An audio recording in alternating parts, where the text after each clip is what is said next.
আল্লাহ রাব্বুল আলামিন পবিত্র কুরআনুল কারীমের সূরাতুজ যারিয়াত এর 56 নম্বর আয়াতে বলেছেন, বা'দা আউযু বিল্লাহি মিনাশ শাইতানির রাজীম ওয়া মা খালাকতুল জিন্না ওয়াল ইনসা ইল্লা লিয়া'বুদুন। আল্লাহ পাক বলেছেন, আমি জিন এবং মানব জাতিকে শুধুমাত্র আমার ইবাদত করার জন্যই সৃষ্টি করেছি। আল্লাহ রাব্বুল আলামিন বলছেন, আমি জিন এবং মানব জাতিকে শুধুমাত্র আমার ইবাদত করার জন্যই সৃষ্টি করেছি, অন্য কোনো কারণে করিনি। আমরা এই আয়াতটা কম বেশি সবাই শুনেছি,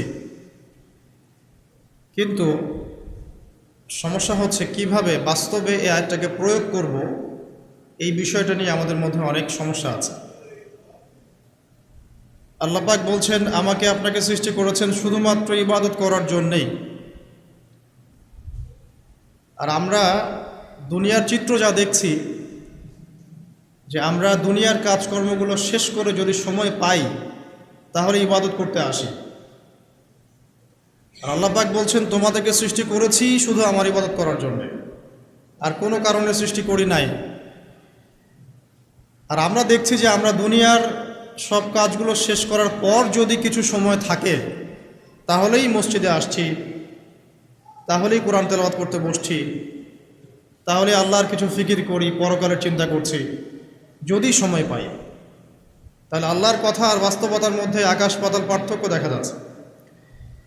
তো যদি আমাদের পুরো জীবনটাকে আল্লাহর ইবাদতে কাটাতে হয় তাহলে বাস্তবিকভাবে কি করণীয়, প্র্যাকটিক্যালি আমরা কি করব, এই বিষয়টা নিয়ে আজকে ইনশাআল্লাহ কথা বলবো। মা তৌফিকি ইল্লা বিল্লাহ আলাইহি তাওয়াক্কালতু ওয়া ইলাইহি উনীব। সবার আগে যে বিষয়টা জানা দরকার সেটা হলো ইবাদত কি জিনিস। ইবাদত মানে হচ্ছে আনুগত্য এবং দাসত্ব। কার আনুগত্য, কার দাসত্ব? একমাত্র আল্লাহ রাব্বুল আলামিনের আনুগত্য এবং তার দাসত্ব। এই আনুগত্য এবং দাসত্ব কার পদ্ধতিতে হবে? উত্তর, মহান আল্লাহ প্রেরিত সর্বশেষ নবী মুহাম্মদুর রাসূলুল্লাহ সাল্লাল্লাহু আলাইহি ওয়াসাল্লামের দেখানো তরিকা এবং পদ্ধতিতে হতে হবে। তাহলে সারা জীবন ইবাদতে কাটানোর কি পদ্ধতি? সহজ উত্তর, পুরো জীবনের প্রতিটা কাজ যদি নবী সাল্লাল্লাহু আলাইহি ওয়াসাল্লামের দেখানো পথ এবং পদ্ধতি অনুযায়ী হয় এবং তার সুন্নাহ মাফিক হয়, ইনশাআল্লাহ তাআলা জীবনের প্রতিটা কাজই ইবাদত হিসেবে গণ্য হবে ইনশাআল্লাহ। যেমন জীবনের একটা বড় বিষয় হচ্ছে জীবনের লক্ষ্য নির্ধারণ করা। যদি কোনো ব্যক্তির জীবনের লক্ষ্য থাকে দুনিয়া, তাহলে আল্লাহ হয়তো তাকে দুনিয়া দিবেন, কম বেশি সে দুনিয়া পাবে ইনশাআল্লাহ, কিন্তু পরকালে তার কোনো অংশ থাকবে না। যদি কারো জীবনের উদ্দেশ্য হয় শুধুই দুনিয়া, আর যদি জীবনের উদ্দেশ্য হয় যে দুনিয়া আমার প্রয়োজন, এখানে আমি মুসাফিরের মতো আছি, যতটুকু প্রয়োজন ততটুকু গ্রহণ করব, ভোগ করব, এই দুনিয়াটাকে কাজে লাগিয়ে আমি পরকালে জান্নাত পেতে চাই, তাহলে ইনশাআল্লাহ তাআলা আল্লাহ পাক তাকে দুনিয়াও দিবেন, পরকালও দিবেন ইনশাআল্লাহ। যে ব্যক্তি শুধু দুনিয়ার জন্য দুনিয়া করে, সে ব্যক্তি দুনিয়া আখিরাত দুটোই হারায়। আর যে ব্যক্তি পরকালের জন্য দুনিয়া করে, সে ব্যক্তি দুনিয়া পরকাল দুটোই পাবে ইনশাআল্লাহ। কথা কি বুঝতে পারছেন? যে ব্যক্তি শুধু দুনিয়ার জন্যই দুনিয়া করে, এই ব্যক্তির পরকালের কোনো অংশ নাই, সে দুনিয়া আখিরাত দুটোই হারায়। আর যে ব্যক্তি পরকালের জন্য দুনিয়া করে, সে ব্যক্তি দুনিয়াও পাবে ইনশাআল্লাহ, পরকালও পাবে ইনশাআল্লাহ। তাহলে আমরা কি করা উচিত আমাদের? আমরা পরকালের উদ্দেশ্যে দুনিয়ার কাজগুলো করবো ইনশাআল্লাহ। এটা হবে জীবনের লক্ষ্য। দুনিয়া আমার প্রয়োজন, এখানে আমি মুসাফির। দুনিয়াতে আল্লাহ পাক নির্দিষ্ট সময় দিয়েছেন, কারো 20, 30, 40, 50 বা 100 বছর হায়াত আছে। এই সময়টুকুর মধ্যে নবী মুহাম্মদ সাল্লাল্লাহু আলাইহি ওয়াসাল্লামের অনুকরণ এবং তার সুন্নাহ মাফিক জীবনযাপন করার মধ্য দিয়ে পরকালে আল্লাহর রেজামন্দি এবং সন্তুষ্টি অর্জন করা, এই হলো জীবনের লক্ষ্য এবং উদ্দেশ্য। এখন জীবনের চলার পথে থাকবে পড়াশোনার ব্যাপার। তাহলে কেউ যদি জীবনে, এই দুনিয়ার জীবনে পড়াশোনা করে, লেখাপড়া করে এই উদ্দেশ্যে যে সে জ্ঞান অর্জন করে আল্লাহকে চিনবে, রাসূলকে চিনবে, আল্লাহর দ্বীনকে চিনবে, এই দ্বীনের জ্ঞান অর্জন করবে, আমল করবে, প্রচার ঘটাবে, দ্বীন প্রতিষ্ঠায় কাজ করবে, ইনশাআল্লাহ তার ওই দিনের জ্ঞান অর্জন করা বা দুনিয়ার এলেম অর্জন করাটাও কি হবে? ইবাদত। ওয়ামা খালাকতুল জিন্না ওয়াল ইনসা ইল্লা লিয়াবুদুন। আবার এই দুনিয়াতে আমাদেরকে ব্যবসা বাণিজ্য করতে হয়, ব্যবসা করতে হয়, কৃষিকাজ করতে হয়, চাকরি বাকরি করতে হয়, সরকারি চাকরি করতে হয়, সরকারি বিভিন্ন দায়িত্ব পালন করতে হয়, বেসরকারি ক্ষেত্রে কাজ করতে হয়, প্রশাসনিক ক্ষেত্রে কাজ করতে হয়। আমাদের অনেক ধরনের কাজের সেক্টর আছে। এই প্রতিটা কাজের সেক্টর যদি এই উদ্দেশ্যে মানুষ করে যে এর উদ্দেশ্য হচ্ছে দুনিয়াতে আমি একটা স্ট্যাটাস চাই, একটা সম্মান চাই, একটা বাড়ি চাই, একটা গাড়ি চাই, একটা সুন্দরী নারী চাই, তাহলে তার এই পুরো কাজ পরকালের স্বার্থে হবে না। এই পুরো কাজগুলো করার মধ্য দিয়ে সে পরকালে কোনো নেকি পাবে না। কিন্তু আমরা ব্যবসায়ী করি আর কৃষিকাজই করি আর সরকারি চাকরি করি বা বেসরকারি চাকরি করি, যাই করি, এইগুলোর উদ্দেশ্য যদি হয় পরকাল অর্জন করা, এগুলোর মধ্য দিয়ে আল্লাহর সন্তুষ্টি অর্জন করা, এবং আমরা আমাদের কাজে সৎ থাকি, অনেস্ট থাকি, আশা করা যায় ইনশাআল্লাহ দুনিয়ার এই কাজগুলোও ইবাদত হিসেবে গণ্য হবে ইনশাআল্লাহ। তাহলে জীবনের প্রতিটা ক্ষেত্রেই ইবাদত করা সম্ভব। আমরা কি করি দুনিয়াতে? পরিবারকে সময় দেই, বিয়ে শাদী করি, বাচ্চা কাচ্চা প্রতিপালন করি, এক কথায় পারিবারিক দায়িত্বগুলো আমরা পালন করি। যদি পৃথিবীতে আমরা শুধু দুনিয়ার ভোগবিলাসের কারণে বিয়ে শাদী করি, বাচ্চা কাচ্চা নেই, জাস্ট দুনিয়ার জিনাত, অনলি দুনিয়ার জিনাত, এইসব কারণে যদি আমরা করি, তাহলে আপনার দুনিয়ার কাজগুলো দুনিয়া হিসেবেই গণ্য হবে, এটা পরকালের স্বার্থে গণ্য হবে না। আর পক্ষান্তরে যদি আপনি দুনিয়ার এই পারিবারিক জীবনটাও, আপনার পরিবার, আপনার ভরণ পোষণ, আপনার রিজিক, সন্তান সন্ততি প্রতিপালন করা, এই প্রত্যেকটা কাজের উদ্দেশ্য এমন করে ফিক্স করেন যে এগুলোর মধ্য দিয়ে আমি আল্লাহর সন্তুষ্টি চাচ্ছি, ইনশাআল্লাহ আপনার এই প্রত্যেকটা কাজই পরকালের নেকির মাধ্যম হিসেবে গণ্য হবে ইনশাআল্লাহ আযজা ওয়া জাল। তো অল্প কথা আমরা বুঝতে পারলাম যে আল্লাহ পাক এই পৃথিবীতে আমাদেরকে পাঠিয়েছেন শুধুমাত্র তার ইবাদত করার জন্যে। আর দুনিয়ার প্রত্যেকটা কাজ তখনই ইবাদত হিসেবে গণ্য হবে যখন কাজগুলো নবী সাল্লাল্লাহু আলাইহি ওয়াসাল্লামের সুন্নাহ মাফিক হবে এবং আমাদের নিয়াত ঠিক থাকবে। নিয়াতটা হবে দুনিয়ার উদ্দেশ্যে নয়, আল্লাহর সন্তুষ্টি আর পরকালের স্বার্থে আমি দুনিয়ার কাজগুলো করছি। আমার কথা কি বুঝতে পারছেন? এই উদ্দেশ্যে যদি আমরা দুনিয়ার কাজগুলো করি, ইনশাআল্লাহ প্রতিটা কাজই কি হবে? ইবাদত হিসেবে গণ্য হবে। এগুলো হচ্ছে তাত্ত্বিক কথা। এখন প্র্যাকটিক্যাল কথায় আসেন যে কিভাবে আমরা আমাদের জীবনটাকে আল্লাহ পাকের রেজামন্দিতে সন্তুষ্টির অর্জনের মাধ্যম হিসেবে ব্যয় করব।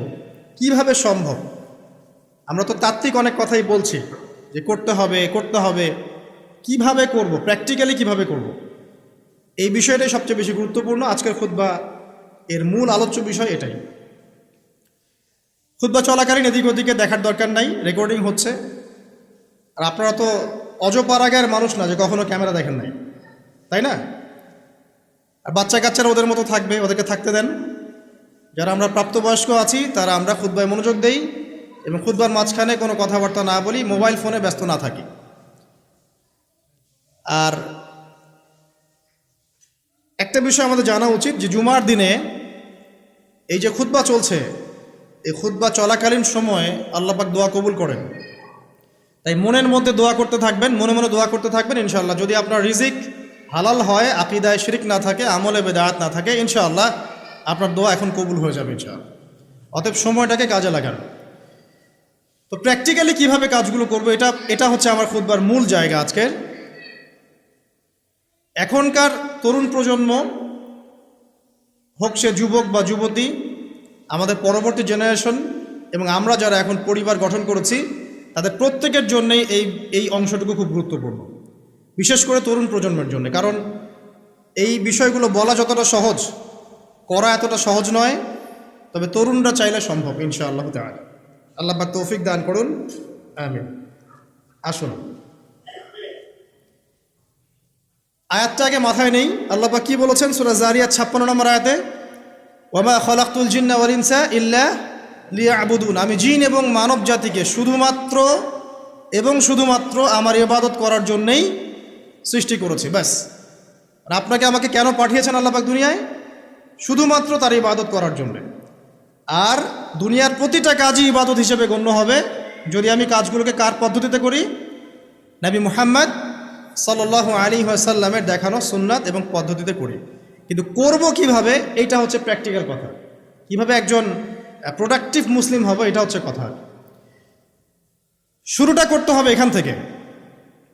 শুরুটা করতে হবে এখান থেকে যে আজকে থেকে নিয়াত করতে হবে যে আগামী যতদিন আল্লাহ পাক বা যত বছর যত যুগ আমাকে পৃথিবীতে বাঁচিয়ে রাখবেন, তার প্রত্যেকটা দিন আমি এই সুন্নাহর উপর আমল করার চেষ্টা করবো ইনশাআল্লাহ।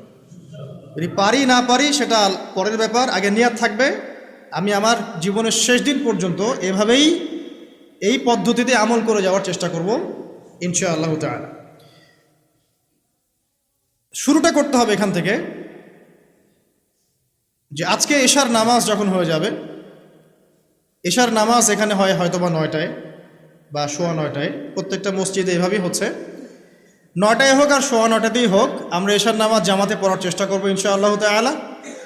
জামাতে নামাজ পড়ার পরে বাসায় গিয়ে খাওয়া দাওয়া করেই ঘুমিয়ে পড়তে হবে। আজকে থেকে আমাদের ট্রেনিং শুরু, কিভাবে আমি আমার জীবনের পুরো বিষয়টাকে ইবাদত হিসেবে কাটাবো, এটা ট্রেনিং শুরু হবে এখান থেকে, এশার নামাজের পর থেকে। এই জায়গায় যদি আমরা ভুল করি, বা এই বিষয়টা শক্ত করে আঁকড়ে ধরতে ব্যর্থ হই, তাহলে বাকি সব কাজগুলো ভেস্তে যাবে। এটা ভালো করে মাথায় নেয়। প্রথম কাজ কি? এশার নামাজের পরে কি করবেন? ঘুমিয়ে যাবেন। এখন এশার নামাজের পরে যদি খাবার খান, তারপরে কিছুক্ষণ পড়াশোনা করে হাঁটাহাঁটি করে ঘুমাবেন, কারণ খাবার খাওয়ার সাথে সাথেই বিছানায় যাওয়া উচিত নয়। আর যদি এশার নামাজের আগেই রাতের খাবার খেতে পারেন তাহলে সবচেয়ে বেশি ভালো। এইটাই সুন্নাহসম্মত, এশার নামাজের আগেই রাতের খাবার খেয়ে ফেলা, মাগরিব থেকে এশার মধ্যেই রাতের খাবার খেয়ে ফেলা, তারপরে মসজিদে এসে নামাজ পড়ে বাসায় গিয়ে ঘুমানো, এটা সবচেয়ে বেস্ট। এখন ঘুমানোর আগে কি করবেন? ঘুমানোর আগে আপনি প্রথমত পড়বেন আয়াতুল কুরসি। আয়াতুল কুরসি কোনটা?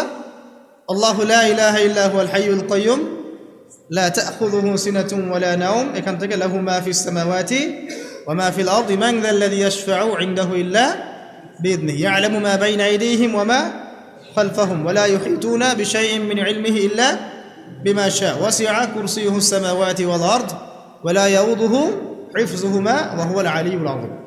সূরা বাকারার আয়াত নাম্বার 255। সূরা বাকারার আয়াত নাম্বার 255 হচ্ছে আয়াতুল কুরসি। ঘুমানোর আগে আয়াতুল কুরসি পড়বেন বিছানায় গিয়ে। তারপরে সূরা বাকারার শেষের 3টা আয়াত পড়বেন। সূরা বাকারার শেষের 3টা আয়াত, লিল্লাহি মা ফিস সামাওয়াতি ওয়া মা ফিল আরদ, এখান থেকে শুরু করে ফানসুরনা আলাল কওমিল কাফিরিন পর্যন্ত এই শেষের 3টা আয়াত অবশ্যই পড়বেন। ঘুমানোর আগে যে ব্যক্তি আয়াতুল কুরসি পড়বে, আল্লাহর পক্ষ থেকে একজন ফেরেশতা তার কাছে থাকবে সারা রাত। এই ফেরেশতা ওই ব্যক্তিকে পাহারা দিবে ইনশাআল্লাহ, কোনো বিপদ আপদ তাকে স্পর্শ করবে না ইনশাআল্লাহ তাআলা। রাতের বেলা অনেক বিপদ হতে পারে, চুরি হতে পারে, ডাকাতি হতে পারে, তারপরে আপনার দুষ্ট জিন শয়তান উৎপাত করতে পারে, এছাড়া আপনার জাদুবিদ্যার কাজ হয় রাত্রেবেলা, মানুষ এগুলো করতে পারে, কুফরি কালাম করতে পারে, ক্ষতিকর প্রাণী আপনাকে কামড় দিতে পারে, অনেক কিছু হতে পারে। আপনি তো ঘুমের মধ্যে আছেন, আপনি জানেন না কি হচ্ছে। অতএব আয়াতুল কুরসি পড়বেন, ইনশাআল্লাহ আল্লাহ পাক আপনাকে হেফাজত করবে ইনশাআল্লাহ। আর সূরা বাকারার শেষের 3টা আয়াত কেন পড়বেন?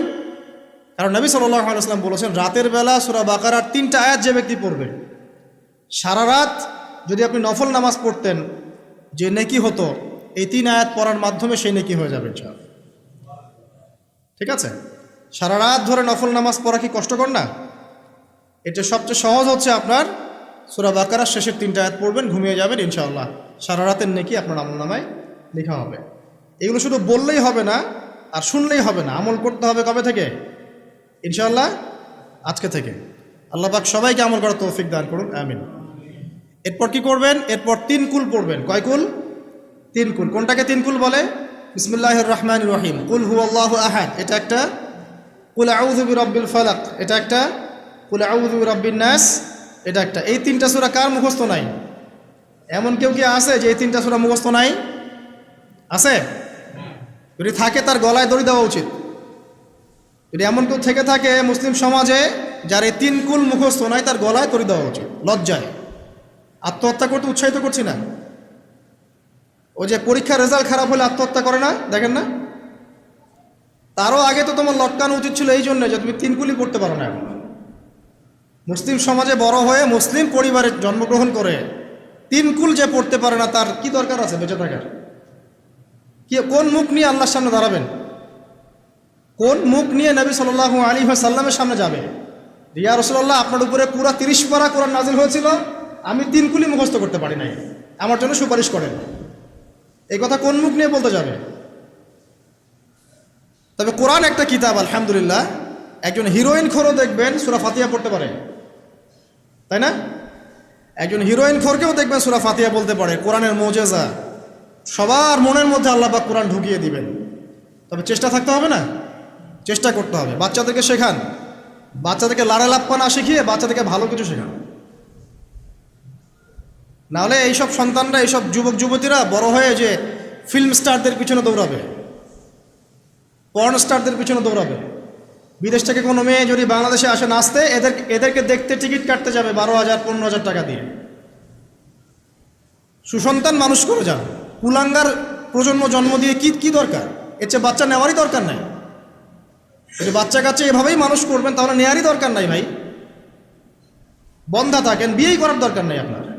বাচ্চা তো মানুষ করতে পারছেন না। আল্লাহ পাক আমাদেরকে বোঝার তৌফিক দেন। 3 কুল পড়ে ঘুমাবেন। 3 কুলের মধ্যে একটা সূরা ইখলাস, একটা সূরা ফালাক, একটা সূরা নাস। কি হবে এটা পড়লে? নবী সাল্লাল্লাহু আলাইহি ওয়াসাল্লাম বলছেন দৃশ্য বা অদৃশ্যের, মানে যা দেখা যায় যা দেখা যায় না, এই দৃশ্য অদৃশ্যের জগতের কোনো ক্ষতি তাকে স্পর্শ করবে না। প্রোটেকশন, আল্লাহর পক্ষ থেকে প্রোটেকশন। আর এটা যখন রাতে পড়বেন তখন এভাবে পড়বেন। একবার সূরা ইখলাস, কুল হুয়াল্লাহু আহাদ, তারপর সূরা ফালাক, কুল আউযু বিরাব্বিল ফালাক, তারপর সূরা নাস, কুল আউযু বিরাব্বিন নাস পড়ে 2 হাত একত্রিত করে ফু দিবেন। দিয়ে মাথা থেকে নিয়ে এভাবে, পুরো মাথা থেকে নিয়ে পুরো বডি এভাবে মাসাহ করবেন, এভাবে। ঠিক আছে? এটা 3 বার করবেন, একবার না। একবার করবেন, আরেকবার 3 বার। এরপরে পড়বেন সূরা কাফিরুন। কোন সূরা? কুল ইয়া আইয়ুহাল কাফিরুন লা আ'বুদু মা তা'বুদুন। এই সূরাটা পড়বেন লাকুম দীনুকুম ওয়ালিয়া দিন পর্যন্ত। কি হবে? আল্লাহর রাসূল সাল্লাল্লাহু আলাইহি ওয়াসাল্লাম বলছেন যে রাতের বেলা ঘুমানোর আগে কেউ যদি সূরা কাফিরুন তেলাওয়াত করে ঘুমিয়ে যায়, আল্লাহ পাক ওই ব্যক্তিকে শিরকের পাপ থেকে মুক্ত রাখবে ইনশাআল্লাহ। আমি অনেক লেকচারে বলেছি, আবার বলছি যে যত মানুষ জাহান্নামে যাবে, হাজারে যে 999 জন মানুষই জাহান্নামে যাবে, তাদের আমলনামার মূল পাপটা হচ্ছে শিরক। কথা বুঝতে পারছেন? এই যে হাজারে যে পুরো 99% মানুষ জাহান্নামে যাচ্ছে, এটা তো হাদিস। তার মধ্যে যারা জাহান্নামে যাবে তাদের আমলনামায় সবচেয়ে কমন যে পাপটা থাকবে সেটা হলো কি? শিরকের পাপ। কারণ শিরক ছাড়া আল্লাহ পাক যে কোনো পাপ তওবা করলেই যাকে ইচ্ছা মাফ করে দিতে পারেন। শিরকরত অবস্থায় কোনো মানুষ যদি মারা যায় তাহলে সে ব্যক্তি জাহান্নামে যাবে, এটাই চূড়ান্ত। ইল্লা মাশাআল্লাহ। তো সূরা কাফিরুন যদি আপনি তেলাওয়াত করেন, আল্লাহ পাক আপনাকে শিরক থেকে বাঁচাবেন। শিরক সম্পর্কে বিস্তারিত জানার জন্য আপনি পড়েন কিতাবুত তাওহীদ। কোন বই? কিতাবুত তাওহীদ। এই বইটাকে পড়েন, দেখবেন এখানে শিরকের সমস্ত বিষয়গুলো লেখা আছে। কোন কোন কাজ করলে শিরক হয়, কোন কোন কথা বললে শিরক হয়, কি চিন্তা করলে শিরক হয়। মনে রাখেন, এই যুগে সবচেয়ে বেশি যে পাপে মানুষ ডুবে আছে এটা হলো শিরকের পাপ। শুধু শিরক নিয়ে আমি আলাদা লেকচার দিব ইনশাআল্লাহ, কারণ এখন শিরকের আলোচনা শুরু করলে আর প্রোডাক্টিভ মুসলিম আলোচনা করতে পারবো। এটা এত ডিটেলস একটা সাবজেক্ট। মনে রাখবেন, শিরক চিন্তায় হয়, কথায় হয় এবং কাজে হয়। এই 3 শ্রেণীর শিরকের বিস্তারিত বিবরণ দেওয়া আছে কিতাবুত তাওহীদ নামের একটা বই, বাজারে কিনতে পাওয়া যায়, পড়ে দেখবেন। আর কি? রাতের বেলা শোয়ার আগে পড়বেন 33 বার সুবহানাল্লাহ, 33 বার আলহামদুলিল্লাহ এবং 34 বার আল্লাহু আকবার। আল্লাহর পক্ষ থেকে আপনার শরীরে শক্তি আসবে। এটা যারা নিয়মিত আমল করে, আল্লাহর পক্ষ থেকে তাদের শরীরে শক্তি আসে। হ্যাঁ, কারণ এইটা রাসূল সাল্লাল্লাহু আলাইহি ওয়াসাল্লাম কাকে শিখিয়ে দিয়েছেন? তার মেয়ে ফাতিমা রাদিয়াল্লাহু আনহাকে। ফাতিমা রাদিয়াল্লাহু আনহা এবং আলী রাদিয়াল্লাহু আনহু, তারা দুজন গিয়েছেন আল্লাহ রাসূলের দরবারে, গিয়ে বলেছেন আমাদেরকে একজন দাসী বা দাস দিন। বাসার অনেক কাজ আমরা করতে পারি না, লাগে না কাজের মানুষ। নবী সাল্লাল্লাহু আলাইহি ওয়াসাল্লাম বলছেন যে আমি কি তোমাদেরকে এমন কিছু শিখিয়ে দিব যেটা তোমাদের এই দাস দাসের অভাব পূরণ করে দিবে? প্রয়োজন হবে না, অবশ্যই শিখিয়ে দিন। তখন নবীজি শিখালেন সাল্লাল্লাহু আলাইহি ওয়াসাল্লাম যে ঘুমানোর আগে 33 বার সুবহানাল্লাহ পড়বে, 33 বার আলহামদুলিল্লাহ এবং 34 বার আল্লাহু আকবার। তোমাদের দাস দাসীর প্রয়োজন হবে না ইনশাআল্লাহ। তোর ব্যাখ্যায় অনেক ওলামায়ে কেরাম বলেছেন যে এটা নিয়মিত আমল করতে থাকলে রোগ ব্যাধি কম হয়, শরীরে শক্তি আসে, এনার্জি বাড়ে, আপনি নিজের কাজ নিজেই করতে পারবেন ইনশাআল্লাহ আযজা ওয়া জাল্লা। আসুন সামনে যাই। এরকম ঘুমানোর আরও বেশ কিছু আমল আছে, আমি অল্প কয়েকটা বললাম, এগুলোই করা শুরু করেন, আল্লাহ তৌফিক দান করুন। আর যদি পারেন ওযু করে ঘুমাতে পারলে আরও বেশি ভালো হয়। এবার আপনি ঘুমাচ্ছেন ডান কাত হয়ে, কি পড়বেন এই সময়? আল্লাহুম্মা বিসমিকা আমুতু ওয়া আহইয়া, আলহামদুলিল্লাহ, দোয়া সবার মুখস্থ আছে। এবার ঘুমান। এই যে ঘুমাচ্ছেন আপনি 3 ঘন্টা বা 4.5 ঘন্টা বা 6 ঘন্টা, আপনার এই পুরো ঘুমটা হবে ইবাদত ইনশাআল্লাহ তাআলা। এবং পবিত্র অবস্থায় ঘুমানোর অভ্যাস করতে থাকলে আল্লাহর পক্ষ থেকে আপনি সত্য স্বপ্ন দেখতে পারেন। এখনকার সায়েন্স এগুলা বিশ্বাস করে না, আর এই সায়েন্সকে নিয়ে আমার কোনো মাথা ব্যথাও নাই, কারণ এই আজকে একটা কথা বলে কালকে একটা কথা বলে, ঠিক আছে? তো আল্লাহর পক্ষ থেকে আপনি সত্য স্বপ্ন দেখতে পারেন। ইউসুফ আলাইহিস সালাম জেলখানায় বন্দী, সূরা ইউসুফ পড়ে দেখেন। তখন কয়েদিদের মধ্যে 2 জন স্বপ্ন দেখেছে। একজন স্বপ্ন দেখছে তার মাথার উপরে রুটি, উপর থেকে পাখি এটা ঠোকরে কি করছে, খেয়ে নিয়ে চলে যাচ্ছে। আরেকজন স্বপ্ন দেখেছে যে সে শরাব পান করাচ্ছে একজনকে, আছে না সূরা ইউসুফে? তো ইউসুফ আলাইহিস সালাম বললেন যে যার মাথা থেকে পাখি ঠোকরায় খেয়ে নিচ্ছে খাবার, তাকে শুলদণ্ড দেওয়া হবে, আর যে শরাব পান করাচ্ছে সে অতি শীঘ্রই মুক্ত হয়ে যাবে, জেল থেকে ছাড়া পেয়ে যাবে। কয়দিন পর তাই হলো। এই যে স্বপ্ন যারা দেখেছে এরা কি মুসলিম? এই স্বপ্ন যারা দেখেছে এরা কিন্তু মুসলিম না। ইউসুফ আলাইহিস সালাম মুসলিম, তিনি আল্লাহর নবী, তিনি স্বপ্নের ব্যাখ্যা করছেন, কিন্তু এখানে একজন অমুসলিমের স্বপ্ন সত্য হয়েছে। একজন অমুসলিমকে আল্লাহ পাক স্বপ্ন দেখাতে পারেন, দলিল আছে কোরআনে। সত্য স্বপ্ন বলে একটা বিষয় আছে, যেটার জন্যে অবশ্যই আল্লাহর পক্ষ থেকে নূর দরকার, স্বচ্ছ একটা মন দরকার, কলবুন সালিম দরকার, বেশি বেশি আমল দরকার, হ্যাঁ, আধ্যাত্মিকত্ব দরকার, আল্লাহর মাআরিফত দরকার। তারপরে ইনশাআল্লাহ সত্য স্বপ্নের প্রশ্ন আসবে। সারাদিন টিভি দেখে, গান সিরিয়াল দেখে, গালিগালাজ করে, গীবত তহমত করে, খোঁচাখুচি করে, চুলাচুলি করে, এদের সাথে সত্য স্বপ্নের কী সম্পর্ক? এদেরকে তো শয়তান স্বপ্ন দেখাবে। কথা বুঝতে পারছেন না? ফজরের নামাজের পরে নবী সাল্লাল্লাহু আলাইহি ওয়াসাল্লাম বসে থাকতেন, সাহাবীরা তাকে বলতেন কে কোন স্বপ্ন দেখেছেন তিনি বলতেন, এবং তিনি স্বপ্নের ব্যাখ্যা ইন্টারপ্রিটেশন করতেন যে এটা এটা এটা এমন, এটা এমন। এমনকি এই যে আপনার উহুদের যুদ্ধের আগের রাতে অনেক সাহাবী স্বপ্ন দেখেছেন, এবং পরের দিন দেখবেন উহুদের দিনে অনেক সাহাবী শহীদ হয়েছে। তো যাই হোক, ওইদিকে আমি যাচ্ছি না। তো এই যে ঘুমটা আপনি ঘুমাচ্ছেন, ইনশাআল্লাহ আপনার ঘুমটা কি হচ্ছে? ইবাদত হচ্ছে না? আলহামদুলিল্লাহ। আলেম যারা, তাদের ঘুমও ইবাদত। যারা এই যে মুসলিম, মুমিন, মুত্তাকি, আলেম, তাদের ঘুমগুলো কি ইবাদত। এখন ঘুমান শেষ, ঘুমের মধ্যে যদি দুঃস্বপ্ন দেখেন তাহলে আপনি বাম দিকে 3 বার থুতু ফেলবেন, ফেলে আউযু বিল্লাহি মিনাশ শাইতানির রাজিম পড়বেন, পরে পাশ পরিবর্তন করে আবার ঘুমাবেন। এটা হয় না ঘুমের মধ্যে অনেক সময়? অনেকের বোবা ধরে, শ্বাস নিতে পারে না। এগুলো এজন্যই হয় কারণ তারা ঘুমানোর আগের জিকির আজগারগুলো করে না। নিয়মিত করলে এগুলো সমস্যা ইনশাআল্লাহ হবে না। আপনি নিজের ভালো নিজেই বোঝেন, হুজুরের কাছে দৌড়ানোর দরকার নেই এত বেশি। নিজের বাচ্চাকে নিয়ে এত দৌড়ানো, এই কবিরাজ ওই কবিরাজ, ওইখানে তাবিজ, এত তো দরকার নাই তো। নিজের আমল নিজে করেন, দেখবেন আপনি আল্লাহ পাকের পক্ষ থেকে নিরাপত্তার মধ্যে আছেন ইনশাআল্লাহ। আল্লাহ তৌফিক দান করুন, আমিন। এরপরে ঘুম থেকে উঠলেন, চেষ্টা করব আমরা ঘুম থেকে ওঠার কয়টার সময়? 5টায় যদি ফজরের নামাজ হয় বা 4:30 যদি ফজরের নামাজ হয়, মিনিমাম 4টায় উঠতে হবে। কয়টায়? 4টায়। এই জন্য যদি অ্যালার্ম দেন ঘড়িতে, অ্যালার্ম দিবেন প্রত্যেক 1.5 ঘন্টা পর পর। মনে করেন যে আপনি 1.5 ঘন্টা ঘুমাতে যাচ্ছেন, তাহলে 1.5 ঘন্টা পরে অ্যালার্ম সেট করবেন, অথবা 3 ঘন্টা পর, অথবা 4.5 ঘন্টা, অথবা 6 ঘন্টা। মানে 1.5 ঘন্টার গুণিতক দিয়ে আপনি অ্যালার্ম সেট করবেন, দেখবেন উঠতে পারবেন খুবই ইজিলি। এতে 1.5 ঘন্টায় আপনার ঘুমের সার্কেলটা পূর্ণ হয়। একটা ঘুমের সার্কেল পূর্ণ হতে আমাদের মাথায় তো রেস্টের দরকার আছে, এটা পূর্ণ হতে 1.5 ঘন্টার মতো সময় লেগে যায়। তো এটা একটা ট্রিক বললাম আপনাদেরকে, আপনি করতে পারেন, উপকৃত হবেন ইনশাআল্লাহ। তো ফজরের নামাজের মিনিমাম আধা ঘন্টা আগে আমাদেরকে ওঠার অভ্যাস করতে হবে। এই যে ঘুমটা ভাঙলো, ভাঙার সাথে সাথে কি করব? ভাঙার সাথে সাথে আল্লাহ শুকরিয়া, আলহামদুলিল্লাহিল্লাযী আহইয়ানা বা'দা মা আমাতানা ওয়া ইলাইহিন নুশুর। ব্যাস, এই যে ইবাদত হয়ে গেল। এবার আপনি আরেকটা দোয়া পড়বেন, এটা শিখে নেন। আপনি পড়বেন লা ইলাহা ইল্লাল্লাহ ওয়াহদাহু লা শারীকা লাহু লাহুল মুলকু ওয়া লাহুল হামদ ওয়া হুয়া আলা কুল্লি শাইইন কাদির সুবহানাল্লাহ আলহামদুলিল্লাহ ওয়া লা ইলাহা ইল্লাল্লাহ ওয়াল্লাহু আকবার লা হাওলা ওয়া লা কুওয়াতা ইল্লা বিল্লাহ আল্লাহুম্মা ইগফিরলি। এটা পড়ার পরে হাত তুলে দোয়া করেন, যা দোয়া করবেন তাই পাবেন ইনশাআল্লাহ। এটা জানতেন না? তো এই দোয়াটা হচ্ছে দোয়া কবুলের অস্ত্র। ঘুম থেকে ওঠার পর যদি এই দোয়াটা করে দোয়া করেন ইনশাআল্লাহ দোয়া কবুল হয়ে যাবে ইনশাআল্লাহ। আমাদের জীবনে চাওয়া পাওয়ার কি অভাব আছে? প্রচুর চাওয়া পাওয়া। বৈধ চাওয়া পাওয়াগুলোকে পাওয়ার জন্য আল্লাহর সাথে সম্পর্ক করতে হয়, আর আল্লাহ পাকের সাথে সম্পর্কে কিছু ওসিলা মাধ্যম লাগে। এই দোয়াগুলো হলো মাধ্যম, আমলগুলো হচ্ছে মাধ্যম।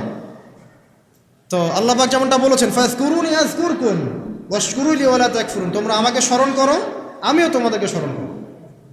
আল্লাহ পাক তো এভাবে বলেছেন, যখন একজন মানুষ মনে মনে আমাকে ডাকে আমিও মনে মনে ওকে স্মরণ করি। মনে করেন আপনি মনে মনে আল্লাহকে বলছেন, আল্লাহ আমি অসুস্থ, আমাকে শেফা দাও, বা আমার রিজিকের টেনশন আছে, আমার রিজিকের টেনশন দূর করে দাও, আল্লাহ আমাকে হেফাজত করো, আল্লাহ আমাকে দিনের জ্ঞান দাও, তোমার আনুগত্য করার তৌফিক দাও। এই যে মনে মনে আপনি আল্লাহকে ডাকছেন, নিঃসন্দেহে ওই মুহূর্তে আল্লাহ পাক আপনাকে স্মরণ করছে। সাত আসমান ভেদ করে আরশের উপর থেকে আল্লাহ পাক আপনাকে স্মরণ করছেন। আল্লাহ পাক বলছেন, যখন একজন মানুষ জনসমুখে আল্লাহকে স্মরণ করে, যেমন আমরা এখন করছি, জনসমুখে সবার সামনে আল্লাহর কথা আলোচনা করছি, আল্লাহ পাক বলছেন আমিও তখন এর চেয়ে অনেক উত্তম জনসমাবেশে ওই বান্দাদের কথা স্মরণ করি। আল্লাহ পাক আমাদের কথা স্মরণ করছেন, আমাদের কোনো ফিলিংস আছে? আল্লাহ আমাদের কথা স্মরণ করছেন, ওই যে যুবক ছেলে বসে বসে ফোন টিপছে, কোনো ফিলিংস আছে? মানে মনস্তাত্ত্বিকভাবে অন্তরে যখন নূর থাকে না, পাপ করতে করতে যখন অন্তরটা কলুষিত হয়ে যায়, কোনো ফিলিংস কাজ করে না। একজন খুন করবে, কোনো ফিলিংস নাই। সুদ খাচ্ছে, কোনো ফিলিংস নাই। জেনা করছে ডেইলি, কোনো ফিলিংস নাই। দেখবেন ঘুষ নিচ্ছে, দুর্নীতি করছে, মানুষের সম্পদ আত্মসাৎ করছে, যাররা বলবেন ফিলিংসও নাই যে আমি একটা পাপ করছি। কখন এরকম হয় জানেন? যখন এক কথায় যখন মানুষ পাপ করতে করতে করতে করতে, এই যে কলব বলে একটা কথা আছে, এই কলবের উপরে কালো কুৎসিত একটা মরিচা পড়ে যায়, তখন আর ফিলিংস কাজ করে না। তো ফিলিংস কাজ করানোর বুদ্ধি কি? দুইটা বুদ্ধি আছে। এক, বেশি বেশি কোরআন তেলাওয়াত করা, তাহলে অন্তরের মরিচা দূর হয়ে যাবে ইনশাআল্লাহ। আর দুই হচ্ছে বেশি বেশি মৃত্যুর কথা স্মরণ করা, তাহলে মনের মধ্যে যে কালিমাগুলো আছে আস্তে আস্তে দূর হবে ইনশাআল্লাহ। মৃত্যুর কথা কে স্মরণ করে? এখন মানুষ তো চলাফেরা করে এমনভাবে যে কোনোদিন মরবেই না। কে স্মরণ করে? যে টেবিলের তল দিয়ে ঘুষ নিচ্ছে ও স্মরণ করে মৌতের কথা? যে মেয়েটা বোরখা পরে যে ডেটিং করে বেড়াচ্ছে, জেনা করে বেড়াচ্ছে, ও কি মৃত্যুর কথা স্মরণ করে? যে ছেলেটা এখনকার যুব সমাজের বেশিরভাগই মাদকের সাথে সম্পৃক্ত, গার্লফ্রেন্ড বয়ফ্রেন্ড অ্যাফেয়ার্সে আছে, হ্যাঁ, টিকটক প্রজন্ম, আড্ডাবাজি করে সময় কাটায়, গুন্ডামি করে, মাস্তানি করে, এর মৌতের কোনো ফিকির আছে? একজনকে বড় দায়িত্ব দেওয়া হয়েছে, সবার সম্পদ লুটপাট করে খাচ্ছে, এর মৌতের ফিকির আছে নাকি? এর মধ্যে ফেরাউনি চেতনা এসেছে, আনা রব্বুকুমুল আলা, আমি মহান রব, আমি তোমাদের মহান রব। ওদের মধ্যে ওই চেতনা কাজ করছে যে সূরা মুমিনুনে যেটা বলা আছে যে আমরা এখানেই জন্ম নেই, এখানেই মারা যায়, আমরা পুনরুত্থিত হব না। ইন হিয়া ইল্লা হায়াতুনা দুনিয়া নামুতু ওয়া নাহইয়া ওয়া মা নাহনু বিমাবউসিন, আমরা এই দুনিয়াতেই বাঁচি, দুনিয়াতেই মরি, আমাদের কোনো পুনরুত্থানের কিছু নাই। এদের চেতনা এমন। কে ফিকির করে মরতে? অথচ আপনি দেখছেন যে প্রতিনিয়তই কোনো কারণ ছাড়াই মানুষ নাই, কোনো কারণ লাগে না। এখন তো কারণ ব্যাখ্যা করতে আমরা পছন্দ করি, এই কারণে ওইটা হয়েছে, ওই কারণে এটা হয়েছে। এটাকে বলে কার্যকারণ তত্ত্ব। দর্শনের ভাষায় কি বলে? কার্যকারণ তত্ত্ব। এটা আপনারা ফিলোসফি পড়লে বুঝবেন। আর প্রত্যেকটা কাজের পিছনে একটা কারণ থাকে, আমরা কারণটা সার্চ করি বেশি। এখন কারণ ছাড়াই মানুষ ডেড। এই যে যাচ্ছে, উপরে একটা সুন্দর করে বড় একটা পাথর ঝুলছে, সব পাস হয়ে যাচ্ছে ওখান থেকে। মানে রাস্তায় কাজ চলছে, উপরে আবার একটা ঝুলছেও, আর মানুষ আবার অন্যিস দিয়ে যাতায়াতও করছে। তো যারা রাখছে ওদের ইন্টেলেকচুয়াল অবস্থা চিন্তা করেন, আর যারা আমরা তল দিয়ে যাচ্ছি তারও অবস্থা চিন্তা করেন। বুদ্ধিভিত্তিকভাবে আমরা কোন জায়গায় চিন্তা করেন? মানে মানুষ বিজি রোড দিয়ে যাচ্ছে, ওর ওখানেই কাজ হচ্ছে, আবার যেখানে কাজ হচ্ছে দেখছি সেখানে আমরাও আবার তল দিয়ে যাচ্ছি। সবাই পাস হয়ে গেল, যাদের তাকদিরে লেখা ছিল মৌত একদম মুহূর্তের মধ্যে শেষ। কি কারণ ব্যাখ্যা করবেন? কোনো সায়েন্স দিয়ে ব্যাখ্যা করতে পারবেন? পারবেন না। ওই ময়মনসিংহে ওই যে মহিলারা যাচ্ছে, ট্রাক মেরে দিয়ে চলে গেল, মহিলার পেট থেকে বাচ্চা পেট ফেটে বাচ্চা বের হয়ে গেল, বাচ্চা জীবিত, মা ডেড। সায়েন্স দিয়ে ব্যাখ্যা করতে পারবেন? এটাই তাকদির, একেই বলে তাকদির, যেটাকে সায়েন্স দিয়ে ব্যাখ্যা করা যায় না, বিজ্ঞান দিয়ে ব্যাখ্যা করা যায় না। এরকম ঘটনা কত ঘটছে অহরহ। দুজন বসে আছে, হাজব্যান্ড ওয়াইফ, হাজব্যান্ডের যাওয়ার কথা, হাজব্যান্ড ওয়াইফের গাড়িতে বসছে আর ওয়াইফ হাজব্যান্ডের গাড়ি ড্রাইভ করছে। আর এই হাজব্যান্ডের দুশ্মন যে ছিল সে টার্গেট করেছিল যে ওই লোকটাকে গুলি করে মারবে রাস্তায়। যেহেতু ওয়াইফ হাজব্যান্ডের গাড়ি ড্রাইভ করছে, রাস্তায় ওয়াইফ ডেড, হাজব্যান্ড জীবিত। তাকদির। তো তাকদিরকে কি আপনি এই ভাগ্যটা কি আপনি সায়েন্স দিয়ে ব্যাখ্যা করতে পারবেন? সম্ভব? তো অহরহ এরকম মৌতের ঘটনা ঘটছে। তারপরেও দেখবেন যুবকদের এই বিলাসিতা, এই মানে আড্ডাবাজি, মেয়েদের পিছনে ঘোরা, এই যে মাদক সেবন করা, টিকটক করা, বুদ্ধি প্রতিবন্ধী প্রজন্মের মতো, এগুলো থামছে না। কোনো শিক্ষাই তারা নিতে যাচ্ছে না। বয়স হয়ে গেছে, অনেক বয়স, দেখবেন ওই যে চায়ের দোকানে বসে ক্যারাম খেলছে, বুড়া মানুষ, তার হায়াতের কতদিন বাকি আছে আল্লাহ ভালো জানেন। দেখবেন দিব্যি কোনো টেনশনই নাই, ক্যারাম বোর্ড খেলছে, ওখানে লুডো খেলছে। দেখেন এই যে আপনাদের গ্রামাঞ্চলে যে চায়ের স্টলগুলো আছে, দেখবেন ওই যে টিভি ছেড়ে রেখে দিবে, ঘন্টার পর ঘন্টা টিভি চলছে, মানুষ চা খাবে 1 কাপ আর টিভি দেখবে 5 ঘন্টা। ওর যে হায়াতের কোনো মূল্যই তার কাছে নাই। আল্লাহ পাক তাকে একটা সময় দিয়ে পাঠিয়েছেন, কোনো ফিলিংসই নেই। অথচ মানুষ প্রতিদিন, দিনে রাতে, প্রত্যেক দিন মানুষ অহরহ মারা যাচ্ছে। যাদের ভিতরে মৌতের চিন্তা আছে তারা কিন্তু পাপ কম করলেও ফিরে আসে আল্লাহর দিকে, কারণ তাদের প্রতি মৌতের ফিকির আছে। আর যাদের মৃত্যুর কোনো চিন্তা নাই, তারা এই রাজনীতি বলেন, অর্থনীতি বলেন, সমাজনীতি বলেন, আর এই পরিবার আর ধর্ম বলেন, সমস্ত ক্ষেত্রে পাপ করে বেড়াবে, কোনো ফিকির নেই। আল্লাহ পাক আমাদেরকে মৌতের ফিকির করার তৌফিক দান করুন এবং পরকালের জীবনটাকে আসল জেনে দুনিয়ার কাজগুলো করার তৌফিক আল্লাহ পাক দান করুন। আসেন, তো এবার আপনি শুকরিয়া আদায় করছেন, আলহামদুলিল্লাহিল্লাযী আহইয়ানা বা'দা মা আমাতানা ওয়া ইলাইহিন নুশুর। আধা ঘন্টা আগে ঘুম থেকে উঠেছেন, এখন কি করবেন? বাথরুমে যাচ্ছেন। এই বাথরুম করাটা কি দুনিয়াবি কাজ না? এই কাজটা ইবাদত হবে যদি আমি ঢোকার সময় বাম পা দিয়ে ঢুকি আর বলি, কি বলি? আল্লাহুম্মা ইন্নী আউযু বিকা মিনাল খুবসি ওয়াল খাবাইস। এখন বাথরুম করতে আপনার 10 মিনিট লাগুক আর 15 মিনিট লাগুক আর 5 মিনিট লাগুক, এই পুরো সময়টা নেকি পাবে না। সুবহানাল্লাহ। আর কি চাই? বের হব, এখন বের হওয়ার সময় কি বলবো? গুফরানাকা, নেকি পাচ্ছে। একটা দোয়া আছে, আলহামদুলিল্লাহিল্লাযী আযহাবা আনিল আযান ওয়া আফানি গুফরানাকা। এবার আপনি ওযু করবেন। ওযুটা ধীর স্থিরভাবে করবেন, তাড়াহুড়া করবেন না। ওযুর প্রত্যেকটা অঙ্গ প্রত্যঙ্গ 3 বার করে ধোয়ার চেষ্টা করবেন। শুধু মাথা মাসে হবে কয়বার? 1 বার। ওযু করার পরে আপনি হাত তুলে আল্লাহর কাছে দোয়া করবেন। ওই সময়টা কখন? রাত 4টা থেকে 4:30 বাজে, তাই না? তার মানে আল্লাহ রাব্বুল আলামিন এখন প্রথম আসমানে আছেন। কিভাবে আল্লাহ পাক আছেন সেটা আল্লাহর উপর ছেড়ে দেন, আমাদের এটা নিয়ে ব্যাখ্যা করার দরকার নাই, চিন্তাও করার দরকার নেই। আল্লাহ পাক বলেছেন আমি নেমে আসি, বাস নেমে আসি। এত বেশি বুদ্ধিজীবী হওয়ার দরকার নেই। খুব বেশি বুদ্ধিজীবী হয়ে গেলে আবার মানুষ খেয়ে হারিয়ে ফেলে, অত দরকার নাই। শুনেছি, মেনেছি, ব্যাস যথেষ্ট। আল্লাহ পাক নেমে আসেন, কি বলেন? আল্লাহ বলেন যে কেউ কি আছো আমার কাছে কিছু চাইবে, আমি দিব। কেউ কি আছো যে আমাকে ডাকবে, আমি তোমার ডাকে সাড়া দেব। কেউ কি আছো আমার কাছে কোনো কিছু দোয়া করবে, হ্যাঁ হাজত আছে, আমি পূরণ করে দেব। এভাবে আল্লাহ পাক ফজর পর্যন্ত বলতেই থাকেন। বলেন তো আমাদের কোনো ফিকির আছে? আমরা সবাই ঘুমাই কয়টায়? হয় 1টায়, নাহলে 2টায়, নাহলে 3টায়, ম্যাক্সিমাম এখনকার। আমি যে বিষয়টা নিয়ে কথা বলছি এটা খুবই কঠিন। 9টা থেকে 10টার মধ্যে বা 11টার মধ্যে ঘুমাতে হবে, এটা খুবই কঠিন বিষয় এখনকার জেনারেশনের কাছে। এর জন্য প্রথম যে কাজটা সেটা হলো রাত্রেবেলা স্মার্টফোন আর চালানো যাবে। এশার নামাজ শেষ, ফোন একদম ডয়ারে লক করে রাখতে হবে। কিচ্ছু করার নাই। এটা না করতে পারলে আপনি ঘুমাতে পারবেনই না। এবং এরপর দিনে আসছি, তখন বলছি দিনে কিছু কাজ আছে। দিনের কাজগুলো যদি আমরা ঠিকঠাক মতো করি তাহলে রাতে তাড়াতাড়ি ঘুম আসবে ইনশাআল্লাহ। যদি না করি তাহলে ঘুম আসবে না। তো শেষ রাতে আল্লাহ পাক আসমানে নেমে আসেন, প্রথম আসমানে, এবং এই আহ্বান করতে থাকেন। তাই ওই সময় ওযু করার পরেই আপনি হাত তুলে আল্লাহর কাছে দোয়া করা শুরু করেন। আপনার যত চাওয়া পাওয়া আছে আল্লাহর কাছে ঢেলে দেন, ইনশাআল্লাহ আল্লাহ রাব্বুল আলামিন আপনাকে খালি হাতে ফেরাবেন না ইনশাআল্লাহ। আল্লাহ পাক তো এমন করে বলেছেন যে কেউ হাত তুলেছে আল্লাহর কাছে আর আল্লাহ পাক সেটাকে খালি ফিরিয়ে দিবেন, এটাতে আল্লাহ লজ্জা বোধ হয়। কথা বুঝতে পারছেন? আমাদের যাদের অনেক সম্পদ আছে বা সামর্থ্য আছে এবং মন আছে বড়, তাদের কাছে যখন কেউ সাহায্য চায় আপনার খালি ফিরাইতে লজ্জা লাগে না? আপনার মনে হয় না যে চাইলো এত করে কিভাবে না করে ফিরাই? আছে না এমন মানুষ? আছে না? আসলে দান সৎকা করার জন্য সম্পদ লাগে না, দান সৎকা করার জন্য মন লাগে। কি লাগে? মন লাগে। দেখবেন অনেক কোটিয়াল আছে মানুষ, দান সৎকা করতে পারে না, জাকাতই তো দেয় না, দান সৎকা করবে কি?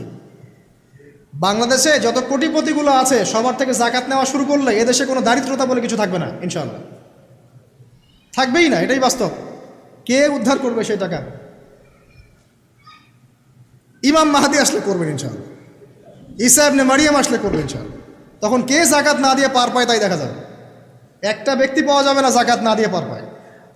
অবশ্য তখন এমন একটা যুগ আসবে যে মানুষ জাকাতের টাকা নিয়ে ঘুরবে, কিন্তু নেওয়ার মতো মানুষ নাই, সবাই সচ্ছল। আল্লাহ পাক সেই সুদিন ফিরায় আনুক, আমিন।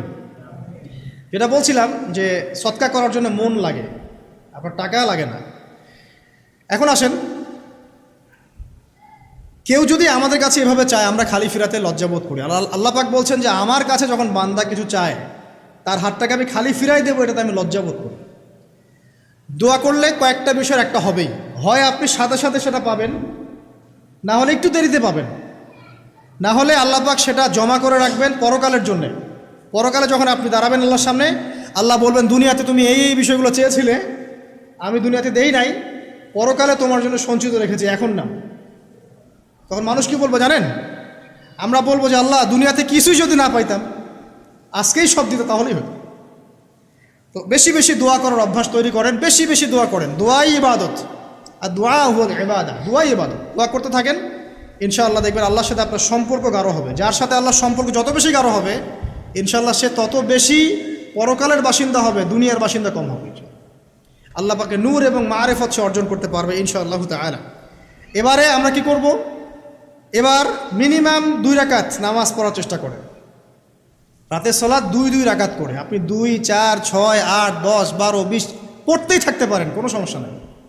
কিন্তু মিনিমাম 2 রাকাত নামাজ তাহাজ্জুদ আপনি পড়ার চেষ্টা করেন। পড়া যাবে না? আর নামাজটাকে তাড়াহুড়া করবেন না, কাইন্ডলি আল্লাহর ওয়াস্তে তাড়াহুড়া করবেন। রিল্যাক্সে কেরাত করেন, রুকুতে সময় দেন, সেজদায় সময় দেন, 2 সেজদার মাঝখানে সময় দেন, শেষ বৈঠকে দোয়াগুলো করেন, তারপর ধীরে স্থিরভাবে সালাম ফিরান, হাত তুলে দোয়া করেন, সময় দেন। কারণ আমি কি বলছি, সূরা জারিয়াতে 56 নম্বর আয়াতে আল্লাহ পাক বলেছেন দুনিয়াতে পাঠিয়েছি শুধু আল্লাহর ইবাদত করার জন্য। তো যে কারণে এসেছি এটাতে এত তাড়া কিসের?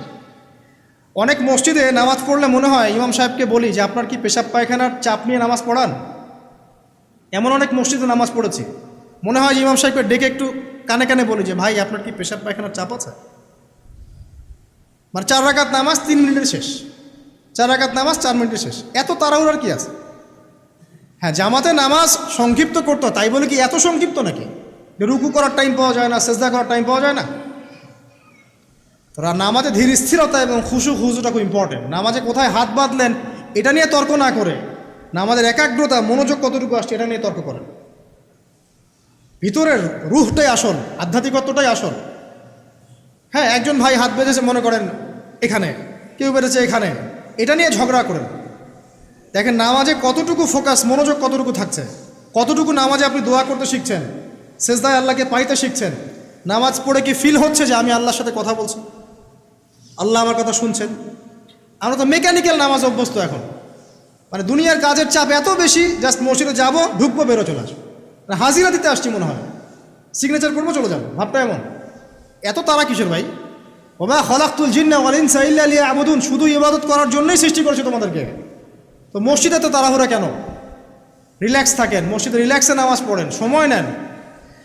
ফজরের নামাজ পড়ার আগে আপনি বাসার থেকে 2 রাকাত সুন্নত পড়ে আসতে পারেন, এটা আরেকটা ভালো আমল। কারণ নবী সাল্লাল্লাহু আলাইহি ওয়াসাল্লাম সুন্নত নামাজগুলো কী করতেন?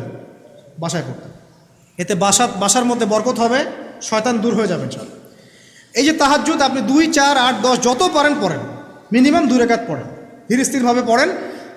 নামাজ শেষ করে আবার আল্লাহর কাছে দোয়া করেন, দেখবেন যে ইনশাআল্লাহ আপনার দোয়া কবুল হবে। আর দোয়া যে কবুল হয় এটা আপনি নিজেই বুঝতে পারবেন, নিজেই বুঝবেন, কারো কাছে যাওয়া লাগবে না। এবার ফজরের সালাতের সময় হয়ে গেল, আজান হচ্ছে, আজানের জবাব দিব, দিয়ে ব্যাস হেঁটে হেঁটে মসজিদ, প্রত্যেক পদক্ষেপ হেঁটে যাব আর দোয়া করব। কি দোয়া করব? যে আল্লাহ আমাকে নূর দান করুন। কি দান করুন? আল্লাহুম্মা ইজআল ফি কলবি নূরা ওয়া ফি লিসানি নূরা ওয়া ফি সামঈ নূরা ওয়া ফি বাসরি নূরা ওয়া আন ইয়ামিনি নূরান ওয়া আন শিমালি নূরান ওয়া মিন ফাওকি নূরা ওয়া মিন তাহতি নূরা আল্লাহুম্মা ইজআল ফি নাফসি নূরা। মানে এর অর্থ হচ্ছে আল্লাহ আপনি আমার ডানে বামে সামনে পিছনে শরীরে আত্মায় দেহে সবখানে আল্লাহ আপনার নূর দান করুন। নূর কেন? কারণ দুনিয়ার মধ্যে অনেক অন্ধকার, অন্ধকার না, সব জাহিলিয়াতের অন্ধকার। এখানে পথ চলতে হলে নূর লাগবে, আলো লাগবে। এটা কে দিবে? আল্লাহ দিবে। কবর বড় অন্ধকার, ওখানে থাকতে হলে ভালোভাবে কি লাগবে? আলো লাগবে। হাসরের মাঠ অন্ধকার, ওখানে ভালোভাবে থাকতে হলে কি লাগবে? আলো লাগবে। এই জন্যে নামাজে যাওয়ার সময় অন্ধকার সময় এই দোয়াগুলো করতে হয়। আর তার আগে একটা কথা বলতে ভুলে গেছি, বাসা থেকে যে বের হচ্ছেন তখন কি পড়বেন? কি পড়বেন? বিসমিল্লাহি তাওয়াক্কালতু আলাল্লাহ ওয়ালা হাওলা ওয়ালা কুওয়াতা ইল্লা বিল্লাহ। এটা পড়ে বের হলে শয়তান দূরে চলে যাবে, ফেরেশতা আপনার কাছে চলে আসবে।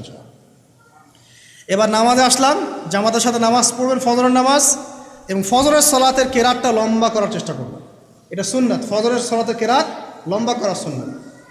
এবং নামাজ শেষ হওয়ার সাথে সাথেই উঠে চলে যাবেন না, নামাজ শেষ এবার আপনি ওখানে বসে থাকবেন, বসে বসে জিকির আজগারগুলো করবেন। কি কি জিকির করবেন আমি কয়েকটা আপনাদেরকে শিখিয়ে দিচ্ছি, বাকিগুলো আপনারা কিতাব থেকে শিখে নেবেন। সালাম ফেরানো শেষ, প্রথমে একবার আল্লাহু আকবার, তারপরে 3 বার আস্তাগফিরুল্লাহ আস্তাগফিরুল্লাহ আস্তাগফিরুল্লাহ। এরপরে পড়বেন আল্লাহুম্মা আনতাস সালাম ওয়া মিনকাস সালাম তাবারাকতা ইয়া যাল জালালি ওয়াল ইকরাম পড়বেন। তারপরে আল্লাহুম্মা আইন্নি আলা যিকরিক ওয়া শুকরিকা ওয়া হুসনি ইবাদাতিক। এরপরে পড়তে পারেন আয়াতুল কুরসি, যেটা একটু আগে বলেছি, তাসবিহাত সুবহানাল্লাহ আলহামদুলিল্লাহ আল্লাহু আকবার 33 33 33, পরে কালিমা শাহাদা, অথবা 10 10 10ও পড়ার দলিল আছে। এরপরে পড়বেন সুবহানাল্লাহি ওয়া বিহামদিহি আদাদা খালকিহি ওয়া রিদা নাফসিহি ওয়া জিনাতা আরশিহি ওয়া মিদাদা কালিমাতি, 3 বার, এটা 3 বার। তারপর 3 কুল 3 বার করে, সূরা ইখলাস 3 বার, ফালাক 3 বার, নাস 3 বার, সূরা হাশরের শেষ 3 আয়াত একবার। এরপরে পড়বেন সাইয়্যিদুল ইস্তিগফার, মানে সমস্ত ইস্তিগফারের শ্রেষ্ঠ ইস্তিগফার। এটা কোনটা? কোনটা? আল্লাহুম্মা আনতা রাব্বি লা ইলাহা ইল্লা আনতা খালাকতানি আনা আবদুক ওয়া আনা আলা আহদিক ওয়া ওয়া'দিক মাসতাতা'তু আউযু বিকা মিন শাররি মা সানা'ত আবু'ু লাকা বিনি'মাতিকা আলাইয়া ওয়া আবু'ু বিযামবি ফাগফিরলি ফাইন্নাহু লা ইয়াগফিরু যুনুবা ইল্লা আনতা। এটা যে পড়বে সকালে পড়ে যদি রাতের মধ্যে মারা যায় জান্নাত ইনশাআল্লাহ, আবার সন্ধ্যায় পড়ে যদি সকালের আগে মারা যায় জান্নাত ইনশাআল্লাহ। এত বড় অস্ত্র, এত বড় একটা সুযোগ। এরপরে পড়বেন আমার পছন্দের কয়েকটা, আউযু বিকালিমাতিল্লাহি তাম্মাতি মিন শাররি মা খালাক 3 বার। এটা যদি আপনি পড়েন আপনি দৃশ্য অদৃশ্যের ক্ষতি থেকে বেঁচে থাকবেন ইনশাআল্লাহ। দুষ্ট জিন শয়তানও আপনার কোনো ক্ষতি করতে পারবেন না ইনশাআল্লাহ। আরেকটা খুবই শক্তিশালী দোয়া আছে, সেটা হলো বিসমিল্লাহিল্লাযী লা ইয়াদুররু মা ইসমিহি শাইউন ফিল আরদ ওয়ালা ফিস সামা ওয়া হুয়াস সামিউল আলিম, 3 বার করে। এইটা যে পড়বে, এই যে জিন বলেন, ভূত বলেন, যে পেতনি বলেন, যেগুলো আমরা ভয় পাই, ঠিক আছে, চোখ লাগা বলেন, বদনজর বলেন, যা যা আছে, হিংসুকের হিংসা, কোনো কিছুই আপনার কোনো ক্ষতি করবে না ইনশাআল্লাহ। এবং ইনশাআল্লাহ আপনি হঠাৎ মৃত্যুবরণ থেকে বেঁচে থাকবেন ইনশাআল্লাহ, হঠাৎ মৃত্যুবরণ থেকে। এটা কিন্তু সবার জন্য নিয়ামত না, এটা সবার জন্য নিয়ামত না। তারপরে আসেন, এরপর পড়বেন 10 বার লা ইলাহা ইল্লাল্লাহ ওয়াহদাহু লা শারীকা লাহু লাহুল মুলক ওয়া লাহুল হামদ ওয়া হুয়া আলা কুল্লি শাইইন কাদির। এটা 10 বার পড়লেও হবে। আর যদি 100 বার পড়তে পারেন তাহলে আপনার চেয়ে বেশি নেকি কেউই অর্জন করতে পারবে না। যদি 100 বার এই দোয়াটা কেউ পড়ে সারাদিনে, লা ইলাহা ইল্লাল্লাহ ওয়াহদাহু লা শারীকা লাহু লাহুল মুলক ওয়া লাহুল হামদ ওয়া হুয়া আলা কুল্লি শাইইন কাদির, ওই দিন শয়তান তার কাছে আসবে না। 100 গুনাহ আমলনামা থেকে কেটে দেওয়া হবে, 100 নেকি লিখে দেওয়া হবে, এবং আল্লাহর কাছে দিন শেষে একটা তালিকা পেশ করা হয়, আজকের দিনে কে কি আমল করেছে, এই তালিকায় তার নাম দেখবেন সবার আগে আছে। ওই ব্যক্তির নামও থাকতে পারে যে 100 বারের চেয়ে বেশি পড়েছে তখন তার নাম আগে চলে যাবে, এর নামটা পরে চলে আসবে। কথা বুঝতে পারছেন? মিনিমাম 100 বার পড়তে পারলে খুব ভালো হয়, যদি না পড়েন কমপক্ষে কয়বার? 10 বার। আসেন এরপরে পড়বেন 10 বার দরুদ শরীফ, আল্লাহুম্মা সাল্লি আলা মুহাম্মদ ওয়া আলা আলি মুহাম্মদ, যেটা আছে দরুদ ইব্রাহিম, এটা পড়তে পারেন, অথবা ছোট করে পড়তে পারেন আল্লাহুম্মা সাল্লি ওয়া সাল্লিম আলা নবীনা মুহাম্মদ, এটা পড়লেও হবে, অথবা আল্লাহুম্মা সাল্লি আলা মুহাম্মদ ওয়া সাল্লিম, এতটুকু পড়লেও ইনশাআল্লাহ হক আদায় হয়ে যাবে। 10 বার যে ব্যক্তি দরুদ পড়ে সকালে সন্ধ্যায়, নবী সাল্লাল্লাহু আলাইহি ওয়াসাল্লাম তার জন্য পরকালে সুপারিশ করবেন ইনশাআল্লাহ। যদি আমরা নবীজির সুপারিশ পেতে চাই, দরুদের কোনো বিকল্প নাই, বেশি বেশি দরুদ পড়তে থাকেন, তার সুন্নাহ অনুসরণ করেন, বেশি বেশি দরুদ পড়তে থাকেন, মিনিমাম সকালে 10 বার, সন্ধ্যায় 10 বার, ইনশাআল্লাহ আল্লাহ নবী সুপারিশ করবেন ইনশাআল্লাহ তাআলা। আরেকটা আছে রাদিতু বিল্লাহি রাব্বান ওয়া বিল ইসলামি দীনান ওয়া বি মুহাম্মাদিন সাল্লাল্লাহু আলাইহি ওয়াসাল্লাম নবিয়্যা, এর একটা বড় ফজিলত আছে। কি ফজিলত? যে ব্যক্তি এই দোয়াটা সকাল সন্ধ্যা 3 বার করে পড়ে, কিয়ামতের মাঠে আল্লাহ পাকের উপর হক হয়ে যাবে, ওয়াজিব হয়ে যাবে, আল্লাহ ওই ব্যক্তিকে সন্তুষ্ট করে দেবেন ইনশাআল্লাহ। সন্তুষ্ট করে দিবেন মানে কি? ইনশাআল্লাহ সে জান্নাতে যাবে। আরেকটা আছে, এটা বলে শেষ করি, হাসবি আল্লাহু লা ইলাহা ইল্লাহু আলাইহি তাওয়াক্কালতু ওয়া হুয়া রাব্বুল আরশিল আযীম, এটা পড়তে হবে 7 বার। কয়বার? 7 বার। তাহলে কি হবে? আপনার দুনিয়া আখিরাতের যে চাওয়া পাওয়াগুলো আছে, এর জন্য আল্লাহ পাকই আপনার জন্য যথেষ্ট হয়ে যাবে ইনশাআল্লাহ, কাউকে লাগবে না। এইগুলা ফরজ নামাজ, মানে ফজরের নামাজ জামাতে পড়ার পরে বসে বসে এইগুলো করতে থাকবেন। যদি দোয়া আগে করা হয়, নামাজে মোনাজাত যেটা হচ্ছে আমাদের সমাজে, এটা যদি আগে করে ফেলা হয়, তাহলে দোয়ার পরে বসে থাকবেন, বসে বসে এগুলো করতে থাকবেন। যদি পারেন ইশরাকের নামাজটা পড়ে মসজিদ থেকে বের হতে পারেন। ইশরাকের নামাজ মানে ফজরের সূর্য উঠে যাওয়ার পরে 2 রাকাত নফল পড়ে যে ব্যক্তি যাবে বাসায়, মানে প্রথমে ফজরের নামাজ জামাতে পড়েছে, জিকির আজগার করেছে, ইশরাকের সময় হয়েছে, নামাজ পড়ে বের হলো, এই ব্যক্তির আমল নামায় একটা কবুল হজের নেকি দেওয়া হবে, একটা কবুল উমরার নেকি দেওয়া হবে ইনশাআল্লাহ। এগুলো খুবই সহজে আমল করা যায়।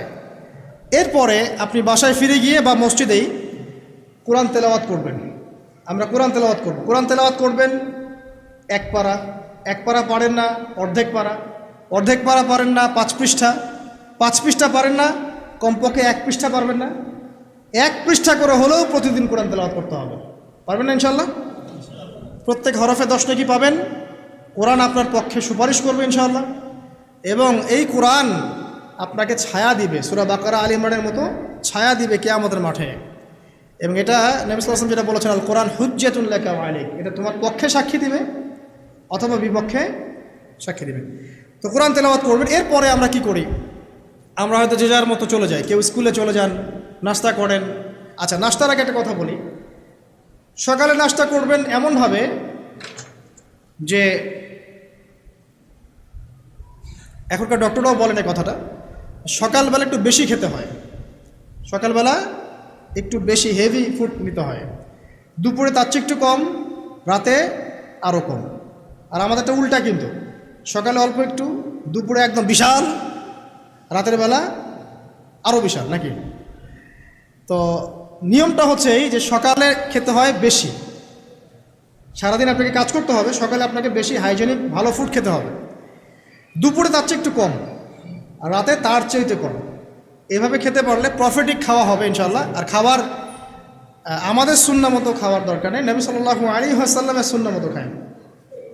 আমাদের সুন্নাহটা কেমন? আমরা 7 পেট খাই। কয় পেট? 7 পেট। যদি পেটের মধ্যে কিছু জায়গা ফাঁকা থাকে, সেটাও কিছু মিষ্টি দিয়ে ঢুকায় সাবার করে ভর্তি করতে হবে, এটা চ্যালেঞ্জ, পেটটা ভর্তি করতে হবে। আর নবী সাল্লাল্লাহু আলাইহি ওয়াসাল্লাম খেতেন এভাবে যে পেটটাকে 3 ভাগ করতেন, 1 ভাগ খাবার খেতেন, 1 ভাগ তিনি পানীয় পান করতেন, আর 1 ভাগটা ফাঁকা রাখতেন।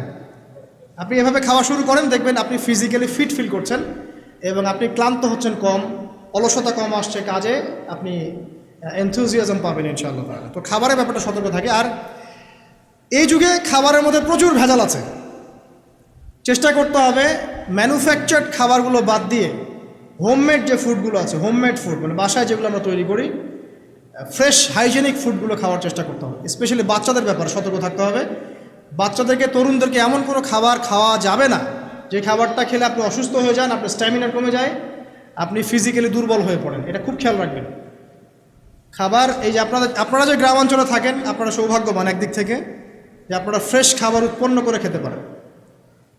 শেষ জামানায় খাবারের মধ্যে খুব ভেজাল আসবে, এটা বিভিন্ন হাদিস দিয়ে মেলানো যায়, আমি ওইদিকে যাচ্ছি না, কিন্তু কনক্লুশন বললাম শেষ জামানায় খাবারের প্রচুর ভেজাল আসবে।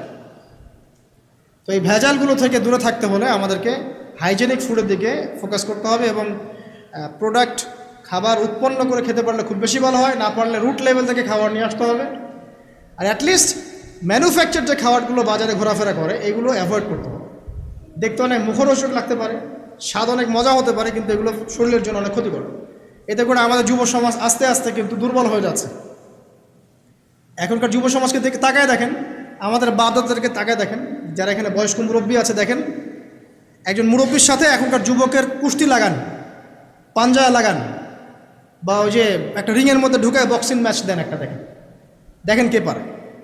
আমি নিশ্চিত ওই চাচাই পারবে। আমরা নিজেরাই তো এর প্রমাণ। আমাদের বাপ দাদাদের বয়সী যারা আছেন তারা এখনও দিব্যি মাঠে কাজ করে, দেখবেন 4 ঘন্টা 5 ঘন্টা 8 ঘন্টা রিক্সা চালাচ্ছে, ভ্যান চালাচ্ছে, কৃষি কাজ করছে, কত পরিশ্রম করছে। আর আমাদের যুব সমাজে তাকায় দেখেন না, আপনি একটু চেহারাগুলো দেখেন না, চেহারাগুলো তাকায় দেখেন, চাপাগুলো বসে গেছে গাঁজা খেতে খেতে, হিরোইন খেতে খেতে দেখবেন চাপাগুলো বসে গেছে একদম, চোখগুলো ঢুকে গেছে একদম মাদক খেতে খেতে। হ্যাঁ, হস্তমৈথুন করতে করতে শরীর রোগা, চলতে পারে না। কথা শুনতে খারাপ লাগছে এগুলা, বাস্তব, এগুলোই বাস্তব এখন। হ্যাঁ, ঘুম নাই, সারা রাত জাগ না, ওই যে ফজরের পর ঘুমায়, আর রাতে ওই যে বিকাল 4টায় ওঠে, দেখবেন শরীরটার দিকে তাকায় দেখেন, চলতে পারে, এনার্জি নাই। একটা ক্রিকেট ম্যাচে লাগায় দেন, ও দেখবেন 2-4 ওভার ব্যাটিং করে শেষ। কোন কাজ করতে পারবে? ওই মাঠের বাইরে থেকে বলতে পারবে যে আর এই খেলতে পারে না, ও অমুক খেলতে পারে না, তমুক খেলতে পারে না।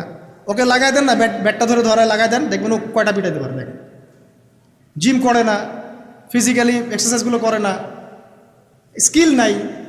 আগেকার মানুষ অনেক স্কিল ছিল, তারা ঘরের কাজ পারতো, সাঁতার পারতো, তারা মার্শাল আর্ট পারতো, কৃষিকাজ পারতো, অন্যান্য বিভিন্ন সেক্টরে তারা কিন্তু মানে মাল্টি প্রতিভার অধিকারী ছিল। স্কিল কম, দেখবেন একদিকে ফোকাস করা। এগুলো কিভাবে হলো আসলে? এগুলো তো একদিনে হয়নি। সারাদিন দেখবেন ফোনে, আর ওই মেয়ের পিছনে, আর কফি শপে, অথবা মিউজিক্যাল কোনো ইনস্ট্রুমেন্ট নিয়ে বসে আছে, অথবা এর মাঝে যদি কেউ মন্দের ভালো থেকে থাকে সে দেখবেন টিকটক করছে। এইগুলাই এখনকার পুরুষদের মধ্যে, এই ইয়াং জেনারেশনের মধ্যে ওই শৌর্য বীর্য গায়রতটা পাওয়া যায় না। দেখবেন গায়রত একটা ব্যাপার আছে, গায়রত শৌর্য বীর্য এটা নাই। এর অন্যতম একটা কারণ এটাও, এখানে খাদ্যাভ্যাসেরও একটা ব্যাপার আছে, ফিজিক্যালি তারা ফিট না। তো আল্লাহ পাক এই বিষয়গুলো আমাদের বোঝার তৌফিক দান করুন। সব কিছু রিলেটেড। আপনাকে যদি একজন প্রোডাক্টিভ মুসলিম হতে হয়, শারীরিকভাবে আপনাকে ফিট থাকতে হবে, মেন্টালি ফিট থাকতে হবে, আপনাকে মানসিকভাবে শক্ত থাকতে হবে, চ্যালেঞ্জ নেওয়ার ক্ষমতা থাকতে হবে, অহেতুক সময় নষ্ট করা যাবে না। যে কাজ ফাহেসা, দুনিয়াবি কাজ, পরকালের কোনো স্বার্থ নাই, ওখানে সময় নষ্ট করা যাবে না। ঠান্ডা মাথায় প্ল্যান করতে হবে যে আমি আমার জীবনে কি করতে চাই, কার পরে আমি কি করব, কার পরে কি করব, আমার প্ল্যান থাকতে হবে। রেজাল্ট খারাপ হয়েছে, হতাশ হয়ে আত্মহত্যা করবেন কি জন্য? কি এমন হয়েছে আপনার জীবনে? একটা মেয়ে ছেড়ে চলে গেছে, এই জন্য বিষ খাবেন কেন?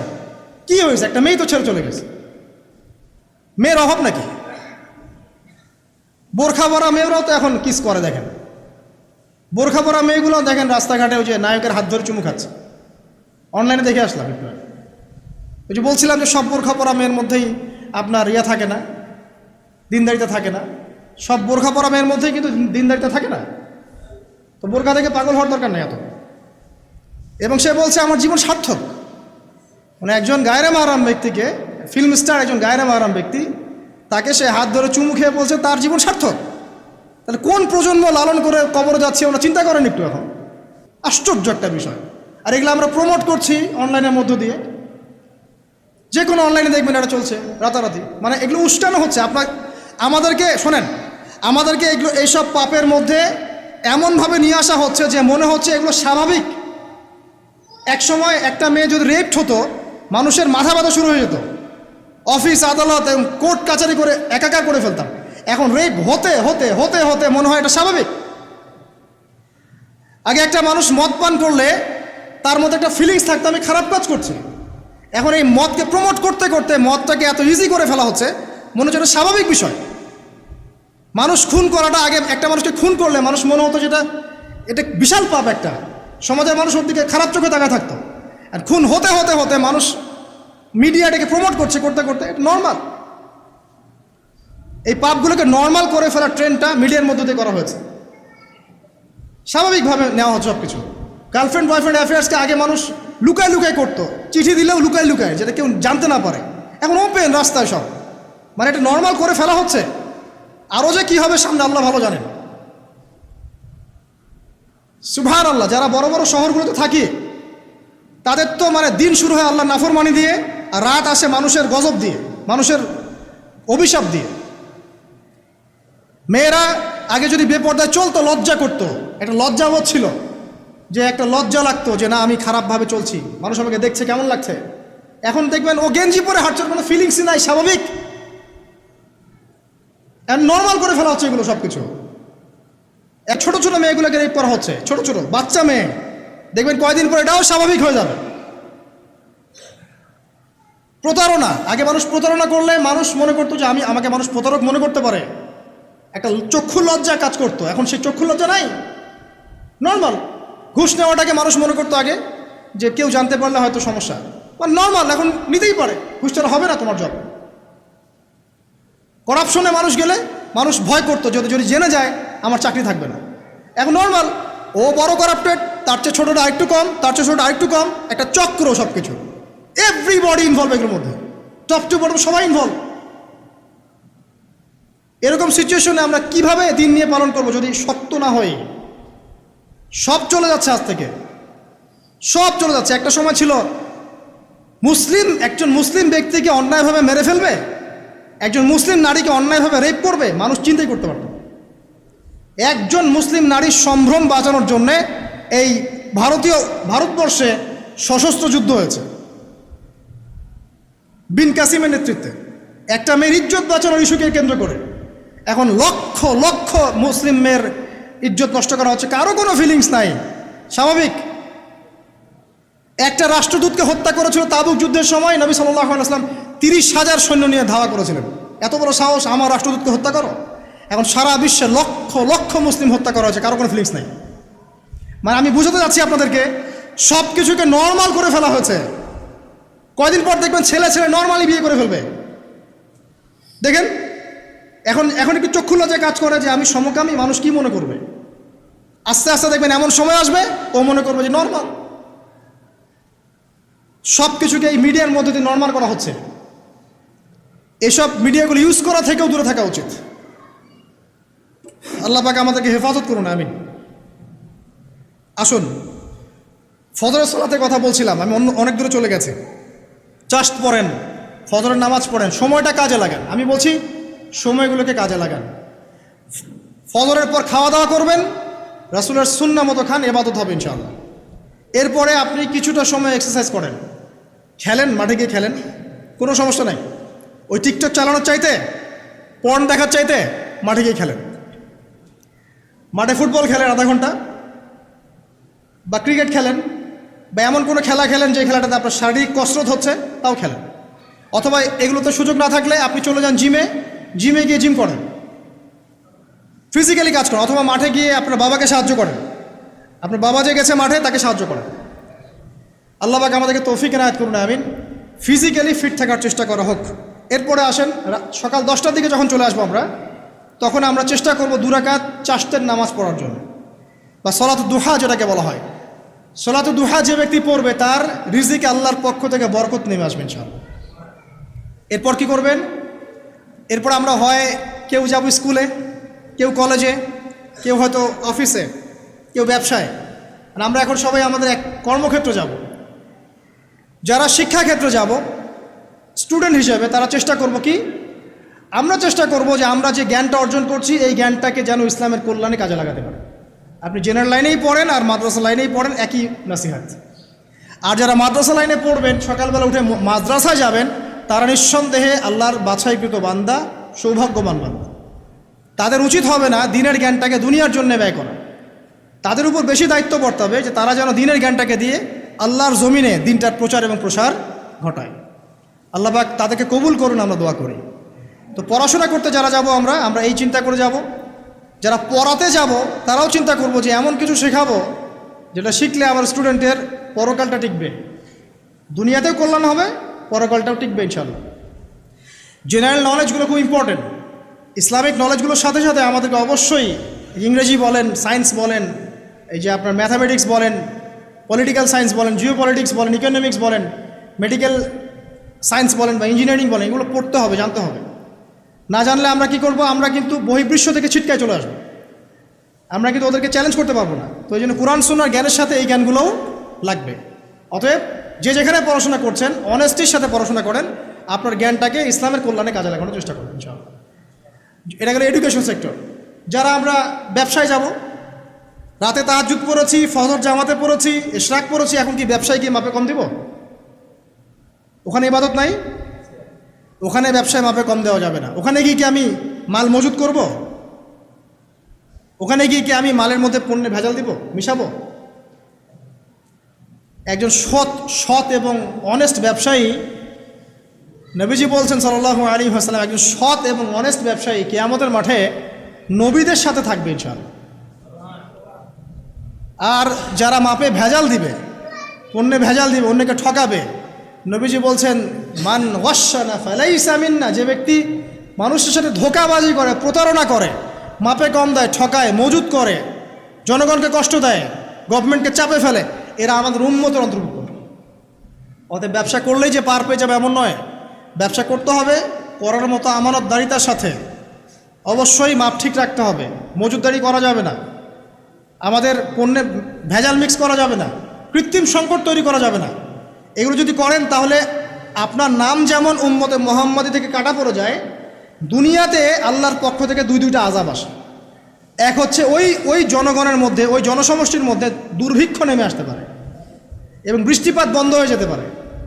আরেকটা হচ্ছে ওই জনগণের উপরে জালেম শাসককে আল্লাহ পাক চাপিয়ে দিবেন। এটা আযাব কাদের কারণে আসলো? এক শ্রেণীর ব্যবসায়ীর কারণে আসলো। কিছু কিছু মানুষের ফলে সারা নেশন সাফার করে। যেমন এই যে যারা দেখবেন অনলাইন অফলাইনের মধ্যে অশ্লীলতা ছড়িয়ে বেড়াচ্ছে, নোংরামি, ফাহেসা, বেপরদামি এগুলো ছড়িয়ে বেড়াচ্ছে, এদের কারণে সমাজের মধ্যে এমন সব রোগ ব্যাধি আসবে যেগুলো আগে আমরা নামও শুনি নাই। এটা হাদিস। যারা মুসলিম সমাজের মধ্যে মানে বাদ্যযন্ত্রকে হালাল মনে করে নিবে, মদকে হালাল মনে করে নিবে, জেনাকে হালাল মনে করে নিবে, এইসব মানুষদের কারণে ভূমি ধসের আযাব আসবে এবং আকৃতি পরিবর্তনের আযাব আসবে। শেষ জামানার হাদিসগুলো পড়ে দেখেন। তো এখানে পাপ করছে এক শ্রেণীর মানুষ, ফলাফল ভোগ করছে সবাই। সো যারা ভালো মানুষ তাদের উচিত হবে এগুলোকে প্রোটেক্ট করা, ডিফেন্ড করা।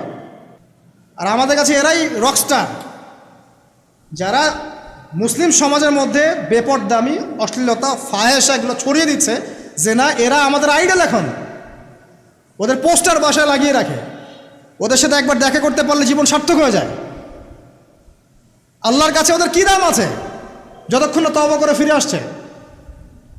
একজন ভ্যান চালক, একজন ইমানদার ভ্যান চালক, রিক্সা চালক যে 5 ওয়াক্ত নামাজ পড়ে, সে আল্লাহর কাছে ওর চেয়ে অনেক বেশি সম্মানিত।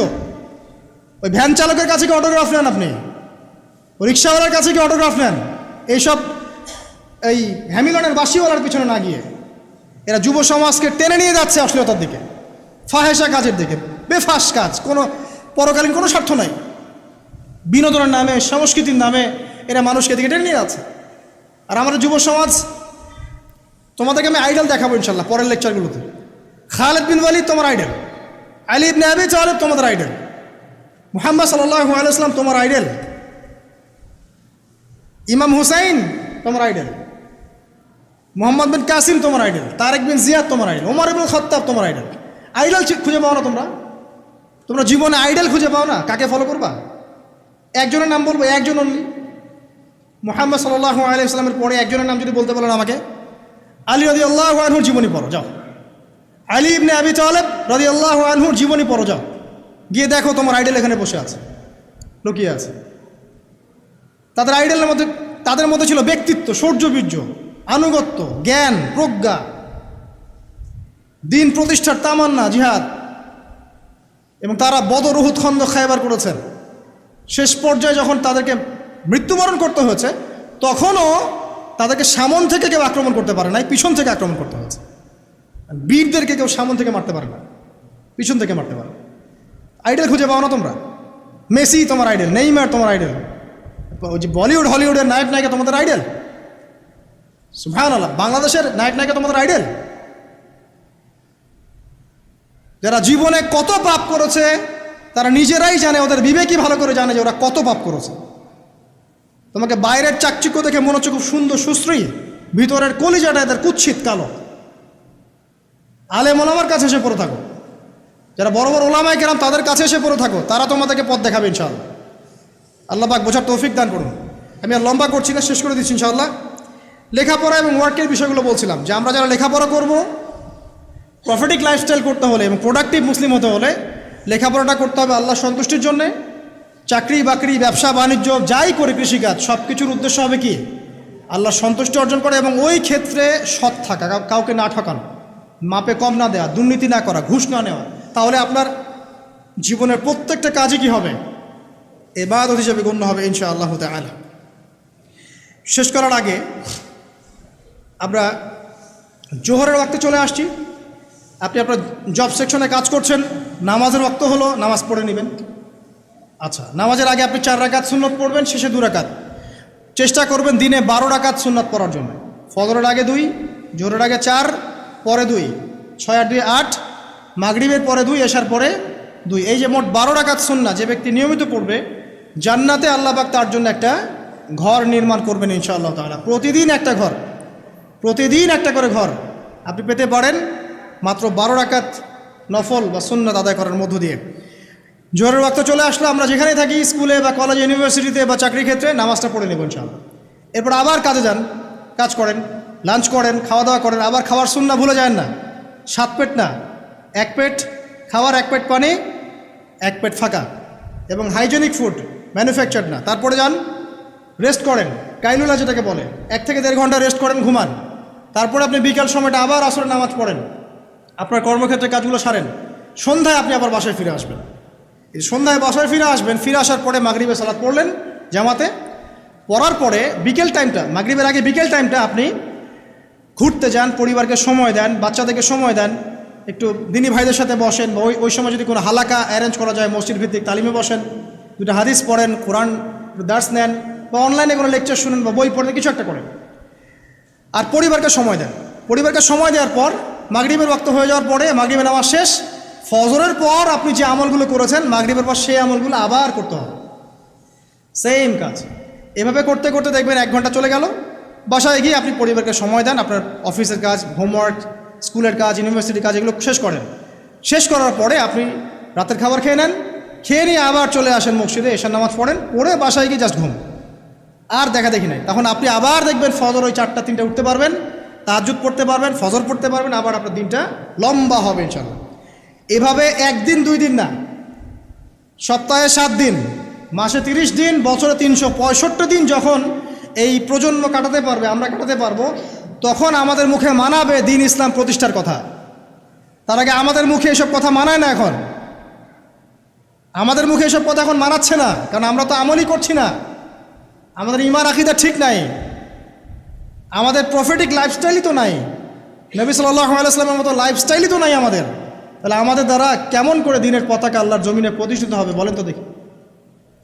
এভাবে যখন একটা উম্মাহ গড়ে উঠবে, খুবই ডিফিকাল্ট, এটা কিন্তু অনেক বড় চ্যালেঞ্জ। আমি এটাই সবচেয়ে বিগ টাস্ক এখন, যে এই আমরা যারা আছি, আমাদের ইয়াং তরুণ প্রজন্ম, আমাদের মা বোন, বাচ্চা কাচ্চা এবং আমাদের বৃদ্ধ, সবাই মিলে যখন এইভাবে মুভ করবে, তখন দেখবেন একটা জাতি সকাল থেকেই সজাগ, সকাল থেকেই জাতি সজাগ। যেমন একটা চমৎকার একটা আইন করা হয়েছে না, রাত 8টায় সব বন্ধ, খুবই ভালো কথা। কেউ অ্যাপ্রিসিয়েট করুক না করুক, আমি শুরুতেই বলেছি আলহামদুলিল্লাহ, খুব ভালো। অ্যাটলিস্ট এখন 10টায় ঘুমাতে পারবেন, তারপরেও দেখবেন 3টার আগে ঘুমাচ্ছে না। কিন্তু আপনি মদিনায় গিয়ে দেখবেন ফজরের পর থেকেই সব কিছু লাইভ, স্কুল, কলেজ, দোকানপাট, অফিস, সব ওপেন। কারণ আমাদের উম্মত, এই উম্মতের জন্য ফজরের পরের সময়টাতেই বরকত রাখা হয়েছে। যে সময়টা আমরা পাই না, আমাদের সকাল হয় 11টায়, আমাদের সকাল হয় 10টায়, কর্মক্ষেত্র শুরু হয় 10টায়, এই জন্য সকাল ওই যে 5টা থেকে 10টা এই বরকতটা আমরা পাই না। এভাবে যদি আমরা নিয়মিত 24 ঘন্টা কাটাতে পারি, ওই যে আয়াতটা প্রথমে বলেছি, ওয়ামা খালাকতুল জিন্না ওয়াল ইনসা ইল্লা লিয়াবুদুন, আমি জিন এবং মানুষকে শুধুমাত্র আমার ইবাদত করার জন্যই সৃষ্টি করেছি, এই আয়াতটার হক আদায় হবে ইনশাআল্লাহ। ব্যক্তি জীবন সুন্দর হবে ইনশাআল্লাহ, আমাদের পরিবারগুলো সুন্দর হবে ইনশাআল্লাহ, আমাদের যুব সমাজ একটা গতি পাবে, হ্যাঁ, এবং তারা প্র্যাকটিক্যাল বাস্তব বিষয়গুলোকে নিয়ে ব্যস্ত থাকবে, অবাস্তব অলিক জিনিসগুলোর পিছনে ছুটবে না। আমাদের সমাজটা সুন্দর হবে ইনশাআল্লাহ। আস্তে আস্তে দেখবেন উম্মার একটা বড় অংশ ইনশাআল্লাহ আযজা ওয়া জাল আগামী দিনগুলোতে দিনকে এগিয়ে নেওয়ার জন্য এবং দিনকে আল্লাহর জমিনে প্রতিষ্ঠার জন্যে শক্তি, মেধা, মনন, তাদের এনথুজিয়াজম সব কিছু আল্লাহর সন্তুষ্টির জন্য ঢেলে দেওয়ার প্রয়াস পাবে ইনশাআল্লাহ তাআলা। তার আগ পর্যন্ত আসলে এগুলো শুধুমাত্র তাত্ত্বিক কথাবার্তা বলে লাভ নাই, প্র্যাকটিক্যালি যখন আমরা এগুলো করতে পারবো ইনশাআল্লাহ তাআলা, তখন দেখবেন সবার মধ্যে একটা ইমানের চেতনা জাগবে, ইমানি চেতনা জাগবে, আমল করার স্পৃহা বাড়বে, ঐক্য বাড়বে, কমিউনিটি বাড়বে, এবং আমাদের হৃদ্যতা বাড়বে, অ্যাক্টিভিটিস বাড়বে, হায়াতেও বরকত হবে, রিজিকেও বরকত হবে, দুনিয়া আখিরাত ইনশাআল্লাহ ভালো হবে। এবং দেখবেন অ্যাজ এ নেশন আমরা সবাই ভালো করবো ইনশাআল্লাহ তাআলা। বিশ্বের বুকে আমরা মাথা তুলে সত্যিকার অর্থেই দাঁড়াতে পারবো ইনশাআল্লাহ তাআলা। আল্লাহ পাক আমাদের সবাইকে তৌফিক ইনায়াত করুন, আমিন। আজকে আমি আর লম্বা করছি না। আকুলু কওলি হাযা আস্তাগফিরুল্লাহ লি ওয়া লাকুম ওয়া লিসাইরিল মুসলিমিন। বারাকাল্লাহু লানা ওয়া লাকুম বিল আয়াতিল হাকীম ইন্নাহু তাআলা জাওয়াদুন কারীম রাউফুর রহিম। আমরা আজকে যে আলোচনা শুনলাম, আল্লাহ পাক সবার আগে আমাকে আমল করার তৌফিক দান করুন, অতঃপর আপনাদের সবাইকে আমল করার তৌফিক দান করুন, আমিন। যারাই এই লেকচার শুনবেন তাদের সবাইকে আল্লাহ রাব্বুল আলামিন 24 ঘন্টার এই প্রফেটিক লাইফস্টাইল এবং প্রোডাক্টিভ মুসলিম হিসেবে নিজেকে প্রতিষ্ঠা করার তৌফিক আল্লাহ পাক সবাইকে এনায়েত করুন, আমিন। আল্লাহ পাক আমাদের তরুণ প্রজন্মকে কবুল করুন, তাদেরকে অশ্লীলতার পথ থেকে, ফাহেসা কাজকর্মের পথ থেকে, বিভ্রান্তের মতো জীবনের উদ্দেশ্যহীন একটা প্রজন্ম হয়ে যাওয়ার পথ থেকে আল্লাহ পাক হেফাজত করে আল্লাহ রাব্বুল আলামিনের তাওহীদ, তার দাসত্ব, তার ইবাদত, তার আনুগত্যের দিকে নিয়ে আসুন, আমিন। মুহাম্মদ সাল্লাল্লাহু আলাইহি ওয়াসাল্লামের যোগ্য উম্মাহ হিসেবে কবুল করুন, আমিন। আমাদের মা বোনদেরকে আল্লাহ পাক খাস পর্দা, সত্যিকার অর্থের পর্দা করার তৌফিক দান করুন। আল্লাহ রাব্বুল আলামিন আমাদের বাচ্চা কাচ্চা যারা আছে এদেরকে মুসলিমের মতো মুসলিম হিসেবে মানুষ করার তৌফিক দান করুন। আমাদের উম্মার মধ্যে আল্লাহ পাক ঐক্য দান করুন। একে অপরের হিংসা, বিদ্বেষ, গীবত, তহমত, কাদা ছড়াছড়ি যে অপসংস্কৃতি, এখান থেকে আল্লাহ পাক আমাদেরকে হেফাজত করুন, আমিন। পরিশেষে আমরা বলবো যে আল্লাহ পাক যাকে যেখানে দায়িত্ব দিয়েছেন সবাইকে সেখানেই দায়িত্ব সঠিকভাবে পালন করার তৌফিক ইনায়াত করুন, এবং আগামী দিনগুলোতে ইসলামের বিজয়ে আমাদেরকে ব্যক্তি, পরিবার, সমাজ এবং রাষ্ট্রীয় পর্যায় থেকে ভূমিকা রাখার তৌফিক দান করুন, আমিন। সুবহানাকা আল্লাহুম্মা বিহামদিক আশহাদু আল্লা ইলাহা ইল্লা আনতা আস্তাগফিরুকা ওয়া আতুবু ইলাইক। আসসালামু আলাইকুম ওয়া রাহমাতুল্লাহি ওয়া বারাকাতুহু।